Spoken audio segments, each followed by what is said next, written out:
진짜 제 장담하는데 평생 먹고 삽니다. 평생 회사 안 다녀도. 경매에서 패가망신하는 분이 이제 요런 사람들이에요. 아무것도 모르고. 제가 후랭이 TV 나와서도 요거를 한번 말씀을 드렸었어요. 제가 요거를 작년에 받았었다고. 요게 지금 땡처리가 26개가 나왔어요. 네. 작년에도 30개 가까이 27개인가 8개인가 기억이 안 나는데 아무튼 그렇게 30개 정도가 나왔었고, 그래서 요게 전세 사기 물건이에요. 한 명 그 이모 씨가 60개 가까이를 전세 사기를 치고 도망갔어. 지금 도망가 있는지 뭐 교도소가 있는지 그건 모르겠습니다만 전세 사기를 치고 도망가서 전세 사기 물건으로 이렇게 나온 거예요. 근데 이 물건이 여기 이제 단감동에 부암역이라고 있는데, 네. 이게 서면이 이제 부산의 제일 그 큰 상업지역이잖아요. 네. 서면역에서 바로 옆에야. 그러니까 이제 뭐 거기 있는 여기 8번 출구에서 한 30m 떨어져 있을까요? 디자인도 괜찮아. 디자인도 괜찮고, 제가 이제 그 오피스텔 같은 거 이런 집합 건물을 볼 때 아파트야 뭐 그 네이버만 쳐도 많이 나오니까. 네. 근데 이제 오피스텔 같은 거는 그렇게까지 세대수가 많지 않으니까 잘 안 나온단 말이에요.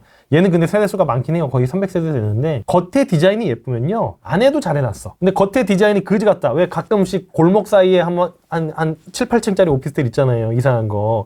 그거 막 2015년, 16년식인데 생긴 거는 막 1900년, 1990년도에 생긴 것 같은데 정말 돈 안 들이고 지은 거잖아요. 그런 거. 그런 거는 내부도 그지 같다. 그래서 그런 거는 전 안 봤거든요. 그래서 건물 디자인도 사실 굉장히 중요해요, 볼 때. 근데 이거 딱 봐도 그래도 좀 신경 쓰려고 신경 쓴 느낌이 나잖아요. 그러면 내부도 신경 썼을 것이다 라고 생각을 해야 돼요. 왜냐면은 이거를 건설을 할 때 겉에만 신경 쓰고 안에를 신경을 안 쓴다? 그럼 분양이 안 되잖아. 그렇죠? 그럼 분양을 잘 하려면요, 겉에 안에 다 신경 써야 되는 거예요. 그래서 분양가도 요것도 1억 후반 정도, 1억 8, 9천에 분양했던 걸로 제가 알고 있어요.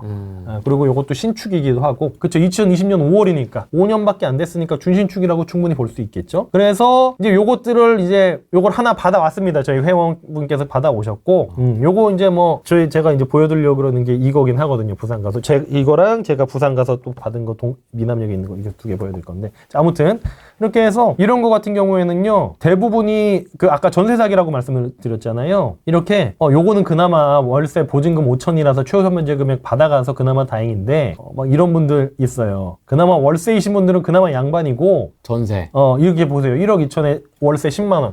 이런 분들이요, 후순위야. 2021년에 선순위가 있고 후순위로 2021년 11월에 있기 때문에 이분들은 1억 2천을 싹 다 날립니다. 한 푼도 못 받아요. 한 푼도. 채권 회수가 한 푼도 안 돼요. 왜냐면은 채권이 너무 크게 있어가지고, 이거 뭐 8,500에 지금 받으셨잖아요. 이런 분은 명도하기가 사실 힘들긴 하거든요. 네. 근데 사실 이분들도 자기 부모님들의 처지를 잘 알고 있어요. 이미 몇 년 전부터 전세 사기 피해 등록하시고 해가지고 사실 비켜놔야 된다는 거를 알고 계시기 때문에 막 그렇게까지 명도하기는 어렵진 않고, 아무튼 1억 2천을 싹 다 날리시는 분이에요. 좀 안타깝죠? 네. 그래서 저는 이제 이런 분들 명도할 때는 이사비 그냥 조금이라도 더 챙겨드리고, 이분들 어디 나가실 때 뭐 당장 나가라 안 하고 그래도 한 2달, 3달 좀 여유를 주고 나가시라고 하는 편이에요. 아니 뭐 1억, 저분들 덕에 우리가 싸게 살 수 있었던 거니까 그래도 이제 저분들도 한테도 좀 어느 정도는 좀 그리고 하자, 이제 요런 주의거든요. 그래서 그 전에 제가 작년에 받았을 때는 1억 3천을 통으로 날리시는 분이라 가지고 그분한테는 제가 이제 경매 제가 재능기부처럼 해서 당신이 좀 돈 모아오면은 경매를 할 때 그 주택금융공사에서 좀 전세 사기 피해자들한테는 한 번 좀 큰 혜택을 주거든요. 그거 쓸 수 있게 내가 해주겠다 해가지고 지금 제 수업도 이제 계속해서 제가 불러서 듣게 하고 있어요. 아, 피해자분이? 네네네. 뭐 그런 식으로 이제 재능기부처럼 해가지고 당신한테 뭐 1억 3천은 내가 다 만회하긴 못하더라도 그래도 한 7, 8천만 원, 1억 정도는 싸게 집 싸게 해주겠다, 이제 그렇게는 해드리고 있긴 하거든요. 그 정도는 해드릴 수 있죠. 아무튼 그래서 이런 전세 사기 피해자분들이 계시기 때문에 조금 명도가 좀 껄끄러운 거 빼고는 세대수가 많아요. 얘가 세대수가 276세대면 굉장히 많죠. 오피스텔 치고 276세대이기 때문에 부동산 테크 시세가 나와요. 그럼 부동산 테크 시세의 최저가의 0.9%, 그러니까 90%가 얘의 보증보험이 나오는 한도거든요. 부동산 테크 시세가 한 1억 4천 정도 나옵니다. 그래서 이 물건의 전세 보증보험은 1억 2,500 정도가 나오는데 매달 바뀌니까 조금씩 뭐 1, 200만 원씩은 왔다 갔다 합니다. 얘가 시세 보면은 어차피 평수야 다 거기서 고만고만한 거고, 보면은 매매도 2023년에 뭐 이렇게 있고 매매도 곧잘 돼요. 그래도 보시면은 2025년에도 하나, 둘, 셋, 넷, 6개입니까? 5개가 매매가 됐다고 봐야 되겠네요. 그렇죠. 그래서 1억 3천 정도의 매매가 되고 있어요. 근데 전세 시세 요게 뭐냐면은 왜 이렇게 확 떨어져 가지고 매매가 되고 있냐면은 요 경매 물건이죠. 뭐 작년에 받았던 분들, 뭐 그런 분들, 올 초에 받았던 분들, 이런 분들이 내놓은 경매 물건이 이렇게 싸게 팔리는 거고. 경매도 실거래가가 찍히네요. 경매로 사서 단타로 파는 분들 거. 경매로는 다 1억 이상의 낙찰된 경우는 거의 없어요. 경매로 받고 나서 단타로 파시는 분들. 원래는 그래도 1억 5, 6천은 갔던 물건이에요. 분양가가 1억 8천, 1억 후반대였으니까. 그러다가 경매로 한 번에 30개가 쏟아지니까 작년에 그것들이 이렇게 해결되는 거죠. 이렇게 이제 30개 중에 한 대여섯 개 정도는 팔고, 저도 안 팔았으니까 뭐 안 파는 분들이 대부분이죠, 이런 거는. 그래서 이렇게 조금 떨어져 보이는데 앞으로 내년에도 요 정도 가격에 아마 매매 한 1억 2천에서 3천 정도의 매매가 찍힐 것 같습니다. 1년에 한 4-5개 정도. 네. 그럴 것 같고, 전세도 고수준이에요. 전세는 근데 매매 이게 그렇게 막 확 쏟아진다고 해서 떨어지지는 않으니까 시세가. 전세 시세는요, 보증보험 한도 내에서는요, 그냥 고수준에서 움직이고 있어요. 매각 되신 거 보면요, 다 8천만 원대에 되고 있죠. 9천 초반도 있고, 요거는 이제 1억 넘게도 됐는데, 요거는 왜 이렇게 비싸게 들어왔을까 이분은? 아무튼 근데 이렇게 해도 풀피가 한 2천만 원 나잖아요. 취득세 4.6% 내고 나면 한 500만 원 내니까 1억 2천에 전세 맞춰도 1,500만 원 나올 거고, 단타로 팔아도 1년에 한 5개 팔리니까 한 2-3달 기다리면은 그래도 1,500만 원 수익 볼 수 있고, 이제 그런 식으로 되는데, 사실 저는 이런 건 잘 안 팔긴 해요. 그래서 이분은 좀 비싸게 사셨고, 아무튼 그렇습니다. 다 좋은 가격에 다들 사셨죠. 이런 땡처리 물건들은 특히 전세 사기 물건 나오거나 건설사 미분양 물건 이렇게 단체로 나오잖아요. 일단 사람들이 무서워요. 보통 사람들은 야, 이거 문제 있는 거 아니야? 이렇게 생각을 한단 말이에요. 그래가지고 처음에는 잘 안 들어와. 그러다가 너무 많이 떨어지면 이제 막 수십 명씩 들어오고 하는 거거든요. 요런 거는 그냥 받으시면은 그냥 이렇게 너무 쉽게 수익을 내실 수 있다. 이제 이런 거를 보여드리려고 하는 거고. 그럼 대표님이 어떻게 세팅하셨어요? 저는 그냥 둘 다 전세 맞췄습니다. 1억 2,500씩 아마. 저 기억이 안 나는데 아무튼 뭐 1억 2천에서 3천 고수준에 맞췄고, 저는 요번에 산 건 아니고 작년에 9,800인가 9,700 주고 샀어요. 그러니까 이제 풀피가 한 2천만 원 정도씩 난 거죠. 사실 맘먹고 팔려고 했다고 하면은 그것도 뭐 1억 보면 매매가가 1억 2천에서 3천 사이에 형성돼 있잖아요. 그래서 단타로 그냥 3천만 원 수익을 낼 수도 있었겠지만, 제가 비싼 세금도 막 500만 원씩 내고 샀는데, 그러니까 단타를 하는 게 되게 좀 약간은 투자자로서 잘못되어 있는 행위가 있는데, 경매로 싸게 사서 아주 싸게 사서 싸게 판다가 단타잖아요. 여기서 투자자로서 잘못된 행위가 있죠. 싸게 판다. 아주 싸게 사서 그냥 전세 맞췄어. 그럼 풀피 냈어. 2년 4년 뒤에 이제 전세 사기 물건들 싹 다 들어가고 그런 것들 다 해결되면은 1억 2, 3천이 아니고 한 1억 4, 5천의 매매가가 형성이 되겠죠. 그때 팔면 되잖아요. 1억 2,500에 어차피 양도세 내고 뭐 내고 하면요, 1억 2천에 전세 맞춘 거나 1억 2,500, 1억 3천에 판 거나 내 통장에 남는 돈은 똑같아요. 그렇죠? 그래서 1억 2천에 그냥 전세 맞추고 3년 뒤에 5년 뒤에 1억 4천, 1억 5천에 팔면은 그때 세금 내고 어떻게 해봐도 내 통장에 한 2, 3천만 원이 또 생긴단 말이에요. 보유세나 이런 것 때문에 그냥 단타로 털어버리는 게 또 나을 수도 있겠다라는 생각이.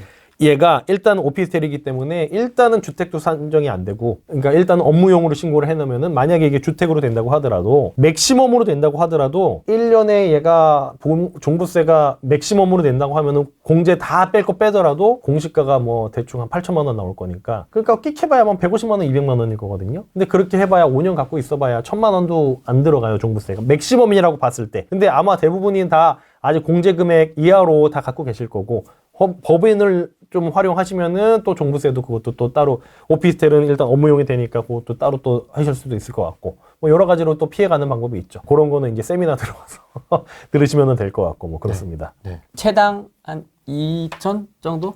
3천 정도의 풀피를 그렇죠. 해서 지금 유지 중이다. 저는 그렇게 하고 있고, 지금 여기 우리 회원님들 하나 받으신 거는 11월 말에 받으셔가지고 11월 중순 이때 받으셨다. 네. 이제 막 잔금 내시려고 하고 있어서, 요분은 어떻게 하실지는 뭐 그거는 원하시는 대로 제가 해드릴 예정이에요. 원하시는 대로? 그럼요. 맞춰드림? 저는 제일 좋아하는 게 반전세거든요. 그러니까 이제 예를 들어서 요런 거 지금 보시면은, 네. 예를 들면 8,300에 여기 산 게 있어요. 이 8,300에 샀다고 치면은, 부산 같은 경우에는, 그러니까 수도권은 LH에서 청년 전세 대출 나오는 게 1억 2천이고요. 지방 같은 경우에는 9,500이에요. 그래서 이자가 1.5%인가 뭐 1.8%인가 아무튼 엄청 싸요. 그리고 전액을 제가 다 빌려주는 걸로 알고 있거든요. 1억 2천이면은 1억 2천을 다 빌려줘나 뭐 5%인가 내 돈 들어가나, 아무튼 굉장히 큰 돈을 빌려주는 걸로 알고 있어요. 예를 들어서 전세 대출을 3억짜리 전세를 내가 들어가려 그러면은 보통 한 70% 빌려주나 그렇죠. 요새 전세 대출이 제가 안 받아봐서 모르겠는데 내 돈 한 9천만 원 있고 2억 1천만 원 대출 받아가지고 3억짜리 전세 들어가고 이렇게 하는 거잖아요. 내 돈 아예 없으면 못 들어가잖아요. 근데 LH 청년 전세 대출 같은 경우에는 내 돈이 아예 안 들어가는 걸로 제가 알고 있거든요. 들어간 5%가 들어가나 뭐 이렇게 아무튼 아주 소액으로 들어가는 걸로 알고 있는데 요 오피스텔 같은 경우에는 시세가 500에 뭐 60 정도 돼요. 근데 500에 60 내는이 그냥 그 LH 전세 대출 9,500짜리 들어가면요 월 내는 돈이 한 15만 원, 20만 원밖에 안 돼요. 한 달에 35만 원 가까이가 세이브가 되는 거기 때문에 그런 9,500짜리 전세는요 제일 청년들이 제일 많이 찾고 제일 먼저 찾는 상품 중에 하나라고 보시면 되거든요. 근데 이제 9,500 전세를 맞추면은 얘 시세보다 너무 싸게 받는 거잖아. 그러니까 거기다가 월세 한 10만 원, 15만 원 추가하면요 얹어서 그러면 전세 1억 2천이랑 똑같은 거잖아요. 그러면은 자 이렇게 8,600 이렇게 사셨어요. 세금 다 내도 9,100이죠. 9,500 일단 반전세 받으면요 내 돈 다 회수되고도 한 400만 원 일단 풀피가 났어. 그리고 매달 이자 나가는 것도 없는 상태에서 10만 원, 15만 원씩 매달 들어오는 거죠. 그런 게 제일 저는 훌륭한 세팅이라고 생각을 해요. 왜냐면은 얘는 역전세가 날 수도 있죠. 왜냐면은 보증보험 한도를 90%에서 80%로 또 줄인다고 막 이런 얘기도 있으니까 1억 2천에 전세 맞췄다가 막 보증보험 한도가 또 1억 1천으로 막 줄어버렸어. 그럼 뭐 1,000만 원, 2,000만 원 역전세 내줘야 되잖아요. 근데 그게 아니고 9,500에 10만 원에 세팅을 해놨으면요. 역전세가 아니고 월세를 줄여버리면 되는 거예요. 그러면은 매달 15만 원 나오던 월세가 뭐 10만 원, 5만 원으로 줄어드는 거라 아쉽긴 하지만 역전세를 내준다는 리스크는 없잖아요. 근데 청년 대출 해버리면 주거용인데요? 꼭 그렇진 않습니다. 오피스텔도 가능하고요. 그러니까 전세, 요거는 이제 세미나 들어오면 제가 자세히 알려드릴 건데, 전입을 한다고 해서 반드시 그 집이 주택으로 되는 게 아닌 겁니다. 예를 들어서 이렇게 한번 제가 예를 들어 볼게요. 청년 전세 대출을 들어왔어. 그래가지고 후랭이님처럼 여기다가 유튜브 스튜디오를 차려놓고 내가 거주 겸 유튜브 촬영을 해. 그러면 사업자 등록을 냈어. 그럼 그거는 업무용입니까? 거주용입니까? 업무요. 그 업무용일 수도 있고 거주일 수도 있죠. 사업자가 있으니까. 네, 그렇죠. 그러니까 그거는 세무사에서 현행을 뭘로 쓰느냐에 따라 가지고 그게 업무용인지 주거용인지 정해지기 때문에 사실 네, 이거는 말을 조금 아끼겠지만 업무용으로도 충분히 쓸 수 있기 때문에 전입 신고를 하는 것만으로도 주거용으로 바뀐다라고는 그건 잘못 알고 계신 겁니다. 네. 방송에서 얘기하지 못하는 노하우가 있다. 지금. 그럼요. 제가 볼 때는 예. 포인트가 있다 지금. 포인트 있죠. 네, 그래서 이제 경매 받고 나서 제가 뭐 확인하라고 이제 말씀드리는 것들이 몇 개 있어요. 오피스텔을 받고 나서 그런 것들은 이제 입찰하기 전에 확인할 필요는 없는 거예요. 그거를 괜찮아요? 제가 항상 하는 얘기가 입찰하기 전에 막 여러 가지 경우의 수를 따져서 입찰하는 분들이 많이 있어요. 고민을 하잖아요. 이런 경우에는 이렇게 하고 이런 경우에 이렇게 하고. 저는 그런 고민을 사실 안 해요. 대충 합니다. 제가 대충 하잖아요. 부동산 대충 하자. 네. 왜 대충 할 수 있냐면은 그냥 더 싸게 서버리면 되지. 예를 들어서 이게 이렇게 하면 비용이 한 1,000만 원 나올 것 같은데 그래? 그럼 1,000만 원 더 싸게 사지 뭐. 그럼 만약에 폐차라잖아요. 그러면. 그러니까 안 할 만한 거를 고르는 거죠. 그러니까 핵심적이면서 경쟁자가 적으면서 제가 제 유튜브 항상 그 설명란에 보면은 제가 몇 가지 항목을 해놨어요. 명도가 쉬워야 되고 핵심 지역이어야 되고 경쟁자가 없어야 되고 뭐 여러 가지 그렇게 해놓았는데 그러면은 경쟁자 없이 단독 낙찰을 할 수가 있죠. 자, 요것도 이제 저희 회원님 제가 해드린 거고요. 자, 요것도 이제 얼마 전이죠. 저희가 맨날 뭐 몇 년 전에 있었던 거 어떻게 운 좋아가지고 받았던 거 이제 그런 거 가져오는 게 아니고 매일 새로운 거 갖고 오잖아요, 물건을. 오피스텔이고요. 이거 2명 들어왔더라고. 저는 이거 당연히 단독 낙찰일 줄 알았거든요. 근데 차순위 신고까지 하고 2명이 들어왔는데 이분은 뭘 잘 모르고 들어왔어요. 1억 5,100이면은 이분은 차순위 신고하신 분 저한테 와서 수업 들으세요. 이거 1억 5,100에 쓰면 되는 거 아닙니다. 왜요? 대항력이 있어요. 1억 6천. 1억 5,100이 왜 쓰는 거야 도대체? 아니 어차피 1억 6천이잖아요. 이게 1억 6천은 무조건 내야 되는 거잖아. 이분이 1억 5,100에 썼죠. 그럼 나머지 900만 원 여기한테 줘야 되잖아. 내야지. 그럼 애초에 입찰 때 1억 6천 쓰지. 왜 1억 5,100을 쓰는 거야? 일부러 질라고? 제일 높게 쓰는 사람이 낙찰받는 건데. 그래서 저는요 여기다가 맨 처음으로 빠져나가는 게 경매 집행비용이 맨 먼저 빠져나가요. 맞습니다. 그러니까 이제 그게 한 280 정도 돼요. 딱 그것만큼만 썼네요. 네. 단독일 줄 알고. 그렇죠. 근데 이게 1억 5천 이거 들어왔다길래 뭐야 이런 분 같은 경우에는 이거 2등한 거 다행이에요. 왜냐면은 아무튼 저한테 와서 수업 들으세요. 이런 분들은 이런 거 괜히 했다가 돈 날릴 생각하지 말고 요렇게 하면 안 되고요. 아무튼 요렇게 써야 되는 겁니다. 차순위 신고까지 했어요. 네. 가끔 이럴 때 보면은 1억 6천에 쓰시는 분들도 있어요. 왜냐면 대항력이 1억 6천이 있으니까. 근데 1억 6천 쓰면요 이분한테 200 몇만 원 줘야 돼. 집행비용이 먼저 빠져나가기 때문에. 그러네요. 네. 그러면은 만약에 1억 6천에 쓴 거랑 1억 6,280에 쓴 거랑 누가 이겨요? 이게 이기죠. 그리고 돈도 이게 그러니까 이렇게 쓰는 게 정석이야. 그래서 280이 붙었구나. 이렇게 쓰는 게 정석이에요. 오, 디테일. 그리고 또 명도할 때도요. 이분이 돈을 1,000원이라도 못 받아가죠. 명도하기는 필요 없어요. 그러니까 법원에서 돈을 받아가잖아요. 이 사람 배당금을 받아가잖아요. 이분이 배당금을 받아가는데 이분이 돈을 한 푼 진짜 500원이라도 못 받죠. 명도하기는 필요 없이 법원 가서 돈 받아갈 수 있습니다. 그리고 남는 돈에서 우리랑 이분이랑 협상이에요. 이해하셨어요? 그러니까 이분이 500원 덜 받아간 상태야 지금. 1억 5,950 아무튼 500원을 덜 받아갔어요. 1억 5,999만 원 다 받아갔어. 다 받아갔고 그러면 이분은 500원 안 받아도 그만이잖아. 5,000원 5만 원 안 받아도 그만이잖아. 그러니까 협상의 여력이 적어지죠. 근데 만약에 이분이 우리한테 명도 확인서를 받아가야 이 1억 6천을 받아갈 수 있다. 이분이 1억 6천을 다 받아가잖아요 법원에서. 그럼 우리한테 명도 확인서를 받아가야 이 1억 6천을 법원에서 받을 수가 있습니다. 그렇죠. 그러면 이분이 돈을 다 받아나가게 하는 게 명도가 쉽겠어요? 이분이 조금이라도 돈을 남기는 게 명도가 쉽겠어요? 이분이 1억 6천을 다 받아나가야 명도가 쉽겠죠? 그렇죠. 근데 여기 이런데 보면 1억 6천에 들어오시는 분들이 계세요. 그럼 이분들은 200만 원 정도 못 받아가죠, 여기. 그러면 명도의 할자료는 이분이 주게 되는 거예요. 안 나가려고 하겠죠. 안 나가려고 하겠죠. 여유 있겠죠. 200만 원 까짓 거 뭐 그냥 뭐 한 두세 달 버티는 게 200만 원 뭐 월세가 여기가 한 80만 원 되는데 한 두세 달만 버텨도 80만 원 버는 건데. 그렇죠? 그래서 명도의 할자료를 내가 주기 위해서도 이렇게 써야 된다. 그러니까 이게 무조건 싸게 받는 게 좋은 게 아니구나. 그럼요. 여기 그럼요. 보증금의 상황에 또 따라 대항력이 그럼요. 있고 없고와 보증금 금액에 따라서 네네. 내가 무조건 싸게 받는 게 또 능사는 아니죠. 이런 거 대항력 있는 거 까면 큰일 나죠. 그래서 이런 거는요 볼 필요도 없어요. 더 싸게 살 수 있는 방법이 없어 이거보다. 그죠? 그래서 항상 대표님이 얘기하시는 가격표가 붙어 있는 물건. 그렇죠. 근데 또 가격표 붙어 있다고 해서 1억 6천 쓰면 안 되고 이렇게 써야 된다. 이게 핵심이거든요. 근데 이런 거 가르쳐주는 학원 있어? 디테일한데? 없죠. 왜냐면은 그 학원 강사분들도 본인들이 투자 안 해. 이걸로만.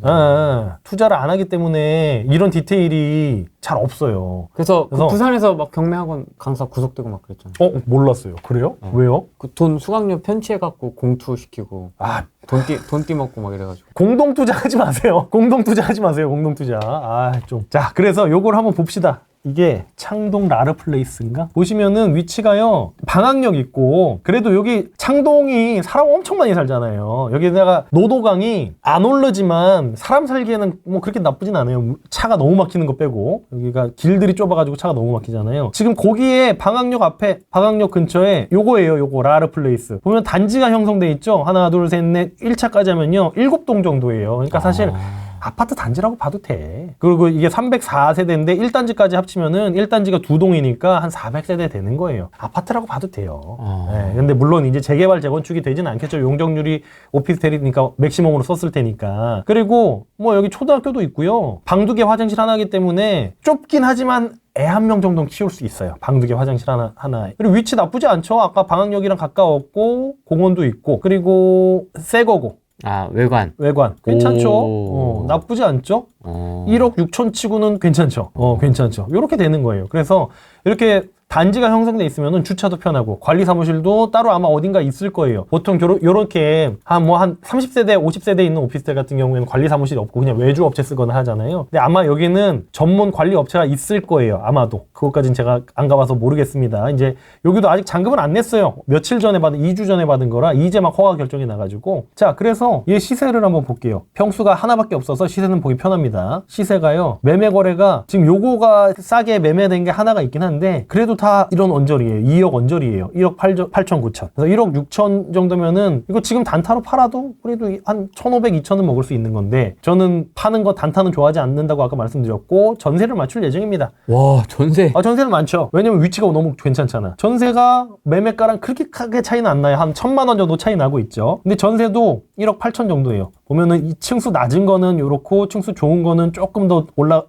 있고 한 것 같은데 지금 우리 해당 층수는 8층 층수 좋죠. 그러면은 이런 거 있잖아요. 이런 거 싼 거는 이런 거 있죠. 숫자가 지저분하죠. 네. 5% 더 올려준 거. 그 계약갱신 하면서 5% 올려준 거는 숫자가 좀 지저분하고 그냥 이런 적당한 숫자 있죠. 이런 거는 200 이런 거 좀 이상하잖아요. 네. 이거 아마 보증보험 맥시멈까지 맞춘 걸 겁니다. 아마도. 그래서 우리 것도 1억 8천 뭐 1, 200 정도에는 충분히 다 보면 다 8억 7, 8천 182 다. 그렇죠. 다 이렇게 맞춰져 있죠. 이게 다 아마 맥시멈 보증복 맥시멈에 맞춘 게 1억 182일 거예요. 그러면은 우리 물건도 8층이고 뭐 하니까 182 당연히 되겠죠. 그럼 풀피가 얼마다? 세금 낼 거 하면 한 1,500? 한 1,500, 1,300 이렇게 되겠죠. 명도비 든다 안 든다? 안 들죠. 저분 돈 다 받아 나가는 건데 뭐 명도비 들 게 뭐 있겠습니까? 법무 비용 뭐 제출할 때 법무사 쓰는 거 뭐 돈 100만 원, 100만 원 좀 안 들죠? 한 6, 70만 원 드는 거 말고는 나갈 게 없죠. 복비 뭐 50만 원, 100만 원 나갈 거고. 이렇게 해서 풀피 한 1,200 나겠네요. 단독이죠, 단독. 이 물건을 어떻게 찾으셨대요? 그 수많은 서울의 오피스텔 중에서. 저는 하루에 3-4시간씩 보잖아요, 이거를. 그래서 그럼 대표님이 찾아서. 제 파트너님들은 다 제가 찾은 거를 이분은 지금 아무것도 몰라요. 경매에 대해서. 제가 그냥 이렇게 해드린 거예요. 네, 제가 추천해드리고 저는 수수료를 후불로 받아요. 지금 저는 돈 받은 거 단 한 푼도 없고 다 해결되고 나서 후불로 받습니다. 알아서 입찰도 하고. 입찰은 이분이 한 거죠. 제가 얼마에 하세요 하니까 그냥 네. 뭔지도 모르고 그냥 하신 거예요. 네. 이러고. 그렇게 해서 근데 이제 요게 왜 아무도 이분한테 제가 요분 있잖아요. 1억 5천 100 쓴 분한테 왜 저한테 와서 수업 들으라고 하냐면요. 네. 이분 큰일 날 사람이야 이거. 경매에서 패가망신하는 분이 이제 요런 사람들이에요. 아무것도 모르고. 왜요? 싸게 살라고 딱. 이거요. 저밖에 이제 물론 저밖에는 아니고 이런 거 잘 아는 사람들도 물론 많을 테지만 아니야 저밖에 없어요. 저밖에 없는데. 압류가 있어요. 압류가요. 자, 2019년 10월에 압류가 찍혔어요. 2019년에 10월에 압류가 찍혔으면요. 이 압류의 배당, 압류가 돈을 받아가는 날짜가요. 2019년 10월이 아니야. 이 세금 있잖아요. 요거 노원세무서일 거거든요. 노원세무서가 이 세금을 부과한 날짜 있죠. 세금을 부과했는데 안 내니까 압류를 걸었을 거 아니야. 네. 그렇죠? 이 세금을 부과한 날짜가 법정기일이라고 하거든요. 이 세금의 법정기일은요. 얘가 아니야. 2019년 10월 14일이 아니야. 훨씬 더 이전이겠죠. 6개월, 1년 정도 압류를 안 했으니까 세금을 안 냈으니까 압류가 걸렸을 거잖아. 네. 그러면요. 만약에 이 압류의 법정기일이 2019년 3월이라고 쳐봐요. 그러면요. 얘가 한 2천만 원 된다고 쳐요. 요 임차인보다 먼저 받아갑니다. 그러면 만약에 1억 6천에 우리가 받았는데 1억 6천 2백에 받았어. 근데 여기가 2천만 원이 더 법정기일이 빨라. 이게 아니라고 말씀드렸어요. 법정기일이 얘보다 빨라. 3월이야. 3월이야. 그럼 2천만 원을 얘가 먼저 받아가 1억 6천에서. 그럼 1억 4천을 이 사람이 받아가요. 이 사람 대항력 있으니까 1억 6천 다 받아가야 되죠. 2천 내놔. 2천 내놔 되는 거예요. 그러면 결국 1억 8천에 사게 되는 꼴이 되는 거예요. 그래서 압류가 있는 대항력 있는 임차인의 물건은요. 학원 가면은 뭐라 그러냐면요. 하지 말라 그래요. 위험하다고. 저는 요런 것만 보죠. 요런 것만 해야 단독 낙찰을 하는 건데 2등으로 이상한 가격에 들어왔어. 이분은 뭐 모르고 들어온 거죠. 이런 분은 그래서 저한테 와서 수업 들으라고 하는 거예요. 괜히 패가망신하지 말고. 이 차순이는 이것만 본 거네. 진짜 딱 단순하게. 이것도 안 본 거죠. 이걸 봤으면 1억 6천에 쓰는 게 정상이죠. 이것도 안 본 거야.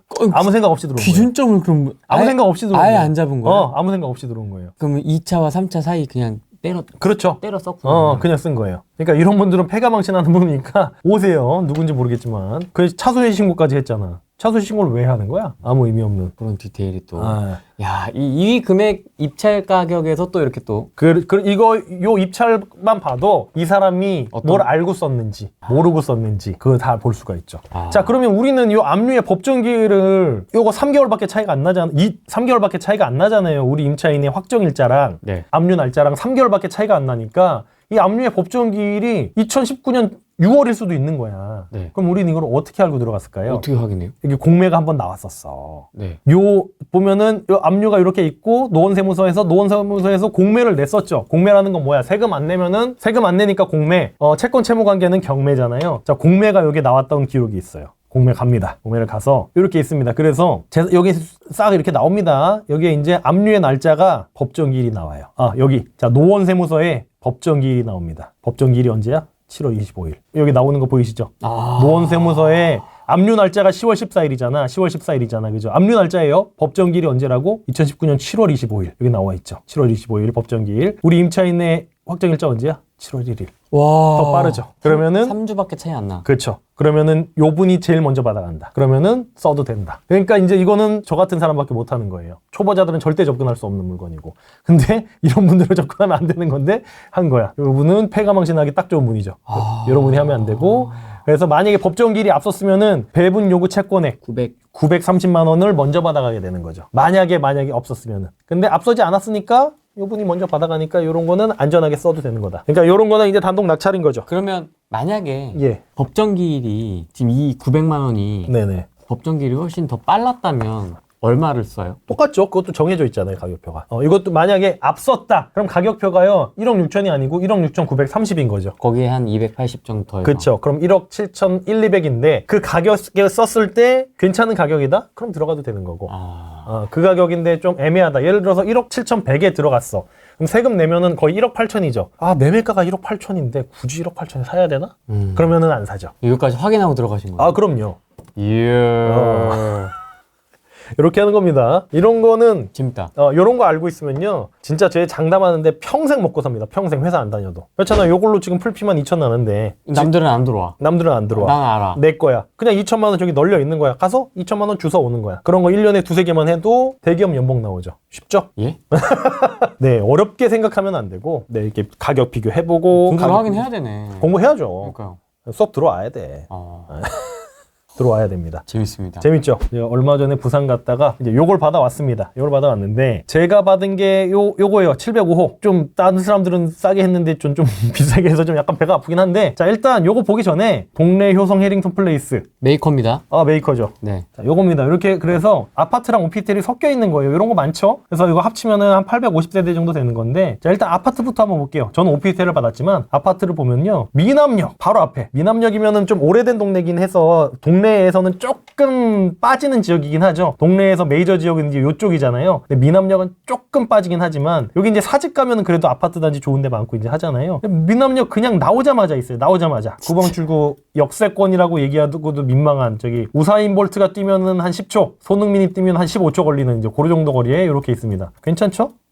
앞에 공원 같은 것도 잘 돼 있고, 아무튼 있습니다. 새 거예요. 그죠? 시세를 보면요, 84부터 있어요. 네. 84가 시세가 한 6억 8천, 5억 7천, 6억이라고 볼까요? 그냥 대충? 6억이 한답니다. 자, 6억이 84가 하면은 5구짜리 방두개 화장실 하나짜리는 한 4억 5천 정도, 4억 8천? 그 정도 하죠. 근데 이제 오피스텔이야. 내가 받은 거는 이제 방두개 화장실 하나 혹은 방 하나, 화장실 하나 있는, 그러니까 투룸 형식, 쓰리룸 형식 그렇게 돼 있는데, 그러면은 여기 어떻게 돼 있냐면요, 여기 1, 2, 3동이 있고 104동, 얘가 지금 오피스텔이에요. 얘 104동. 네. 1, 2, 3동은 메이커 있는 거, 저기 아파트로 이렇게 돼 있고 104동이 오피스텔 동이 따로 있는데, 얘는 근데 약간 단점이 입구도 따로 써. 얘 오피스텔 동이고 입구도 여기 따로 써요. 분리해놨구나. 아파트는 여기 앞에 입구가 있고 관리사무실도 따로 써. 그래서 사실은 따로지만 그래도 뭐 파는 데는 크게 문제는 없고, 사는 데도 아무런 뭐 혜택도 다 같이 보니까 아무런 문제도 크게는 없을 거는 같아요. 제가 아직 안 살아봐서 모르겠습니다. 이거 요번 달에 받은 거라 아직 잔금도 안 냈어요. 자, 아무튼 받았는데 요게 지금 6억 정도니까 84가, 여기 있는 이 오피스텔 이제 가보면은 네. 요렇게 면적이 3개가 있어요. 요거 2개는 방 2개 화장실 하나 있고, 얘는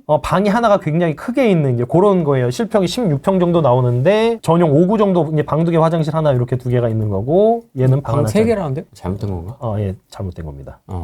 그렇게 돼 있는데 예상을 한번 해보시죠. 얼마 정도일 것 같으세요? 시세요? 시세. 오피니까. 오피니까. 방 2개 화장실 하나? 예. 84가 6억. 56이니까 그냥 한 평, 5구에서 약간 한 평 빠지는 거죠. 3억 2천. 3억 2천. 요거는요. 50. 2억 8천. 2억 8천. 저도 그 정도로 예상했어요. 근데 이제 메이커 있는 거고 신축이다 보니까 얘는 이제 실거래가가 한 3억 5천까지도 가고요. 3억 5천까지도 갔었죠. 2023년 10월이니까 뭐 그렇게 오래된 건 아니니까 충분히 믿을만한 시세죠. 3억 5천까지 갔었던 거예요. 얘도. 그죠? 네. 그리고 얘 조금 작은 거, 얘는 말씀하신 3억 1,500까지 갔던 거예요. 그러니까 이제 요거는 이제 하나밖에 없으니까 요렇게 좀 보수적으로 접근해서 저도 이제 한 2억 8천, 작은 거는, 넓은 거는 3억 1, 2천 그렇게 예상을 하고 들어간 거예요. 그러면은 얼마 정도에 사면은 괜찮으실 것 같아요? 요거 작은 거. 경매로 작은 거. 작은 거요? 대표님 스타일대로 한다면요? 2억 한 4천? 2억 4천? 네, 2억 2천? 2억 2천? 1억 8천. 1억 8천에 사는 거죠. 이거를 공시가가 1억 8천 언저리 했어요. 1억 7천 9백인가 그랬어요. 그래서 공시가에서 한 몇백만, 한 2, 300만 원 추가해서 쓴 거예요. 그래서 제가 이렇게 LODS 이제 저 회사죠. 그렇게 해서 산 건데, 이것도 전세 사기 물건이에요. 후순위예요. 후순위 보시면은 근저당이 2023년 10월. 근데 전입이 2023년 11월. 3일 차이로 들어왔어. 근데 소유권 이전도 이렇게 갭 투자를 한 거죠. 갭 투자를 하면서 근저당 끼고 1억 4천 해가지고 한 2억 5천 채권 끼고서 자기 돈 뭐 몇천만 원 꼈겠죠. 그렇게 해가지고 요 법인 주식회사에서 산 거죠. 갭 투자를 하면서 한 건데, 자, 근데 요거 날짜도 잘 봐야 돼요. 있는데요. 요분이 2023년 11월에 들어왔거든요. 네. 전세 사기 이슈가 언제부터 있었냐면요. 2022년 정도부터 있었어요. 그죠? 그러면 이분은 전세 사기 이슈가 한참 하고 있을 때 들어온 거예요. 그러면 이분은 이 후순위라는 개념을 알고 들어왔을까요? 모르고 들어왔을까요? 알고 있어요. 2023년 11월이다 보니까 그래서 이분한테 전화를 했는데 이미 다 알고 있어요. 자기가 대항력이 없었던 것도 알고 있고, 그리고 여기 보면은 채권이 1억 3,750이 찍혀 있는데 네. 이게 채권 최고 금액 130% 하면은 1억 600, 1억 600 정도? 그렇게 들어온 거네요. 1억 500, 1억 600, 아무튼 1억 그 정도 들어온 거잖아요. 그래서 요 분이 아예 다 날리는 분은 아니고 제가 1억 8천 했었기 때문에 한 8천만 원은 건져갑니다. 그래서 한 5, 6천만 원 정도 손해 보는 분인데 뭐 아무튼 알고 있었던 분이에요. 그래서 이제 시세보다 훨씬 싸게 들어왔어요. 전세가 자 보시면은 이 당시에도 전세 보증보험이라는 게 있을 때잖아요. 2023년 11월이면은 네. 보증보험이 있을 텐데 보증보험도 안 들고 이렇게 들어왔다는 거는 시세보다 훨씬 싸게 들어왔다는 얘기고요. 얘가 지금 보증보험 맥시멈이 2억 2천까지입니다. 2억 2,300인가까지 돼요. 그래서 요분은 전세를 좀 이렇게 위험한 걸 알고 들어왔기 때문에 싸게 들어온 거고, 대부분의 사람들은 요거 딱 보고 후순위라서 대항력이 없긴 한데 여기가 전세가 1억 4천에 맞춰지네 라고 생각하고 많이들 안 들어왔을 거예요. 왜냐면은 전세를 맞췄을 때 내 돈이 많이 못 끼니까 이걸 사느니 다른 걸 사는 게 낫겠다라고 판단을 할 수가 있겠죠. 근데 저는 이제 산지가 얼마 안 됐긴 해서 아직 전세는 안 맞춰봤는데 저는 자신이 있습니다. 요거 풀피낼 자신이. 남들은 1억 4천에 전세를 맞추고 있지만 네이버 부동산에 가셔서 오피스텔의 시세 실거래 보면은 전세 시세가요 다 그렇게 찍혀 있어요. 그러면은 보통 사람들이 봤을 때 이거 전세가 1억 4천이네 라고 생각을 하시겠죠. 답이 안 나오는데? 근데 저는 제가 보면은 이거 다 후순위네. 왜냐면 요 사례를 지금 한번 봤잖아요. 요 사례 한번 보니까 요거 후순위로 1억 4천 들어왔네. 이 사람들 다 후순위네. 이렇게 판단이 되는 거죠. 저 법인이 요거 3개 지금 투자한 법인이 요거 3개만 투자했을까요? 나머지는 안 했을까? 나머지도 다 저런 식으로 했겠죠. 그러니까 이제 요 찍혀있는 시세들이 다 후순위일 가능성이 아주 크다. 보증보험도 안 들어오고. 왜냐면 후순위로 1억 4천 비슷한 시기에 다 들어온 거잖아요. 그러니까요. 그럼 저것도 앞으로 경매 나올 가능성이 크다. 그렇게 보여집니다. 그러면 시세가 혹시 전세 시세 매물 나와 있는 게 있습니까? 전세 시세는 나와 있는 게 없고 매매는 나와 있는 게 있는데 이건 제 거예요. 제가 내놓은 겁니다. 장기 보유 하신다면서 왜 이건 또 내놨습니까? 단기로 1억 먹어도 괜찮잖아. 그러니까 이렇게 메이커 있는 오피스텔은 상황에 따라 또 조금씩 이렇게 그렇죠. 무조건 뭐 나는 갖고 갑니다 이것도 아니네. 제가 왜 이거를 매매로 지금 내놨냐면은 요것도 이제 어떻게 이거는 그냥 앞으로 일어날 일이니까 그냥 저는 이게 좋겠다라고 그냥 예상을 하는 건데 그때 상황에 따라 또 달라질 거예요. 뭐가 달라질 거냐면은 제가 봤을 때 이거 경매 더 나옵니다. 후순위로 1억 4, 5천 있는 게 지금 10개가 넘잖아요. 저 중에 한 4, 5개는 분명히 경매로 더 나올 거고, 그러면은 얘 시세가 망가질 가능성이 커요. 망가지기 전에 미리 팔고 도망가자. 그 생각을 지금 하고 있긴 합니다. 요거 괜찮죠? 그러네요. 잘 받은 것 같죠. 이런 식으로 하시면 되는 겁니다. 보면은 아무런 대항력 없고 법적으로 어려운 거 없는데도 단독 낙찰은 아니고 2명밖에 안 들어오긴 했죠. 혼란스러워지기 전에 치고 빠진다. 그렇죠. 그럴 생각인데 아직 근데 명도도 아직 잔금도 안 냈어요. 잔금도 안 내서 오늘 연락이 왔는데 1월 20일에 나가겠다고 연락이 와서 그때 명도하고 어떻게 해볼지 이제 문 열어보고 뭐 그럴 생각입니다. 아직 그러면 뭐 안에 들어가서 얘기를 나눠보거나 이런 것도 아니고 전화 통화만 해봤고. 전화만? 예. 이런 식으로. 쉽죠? 예?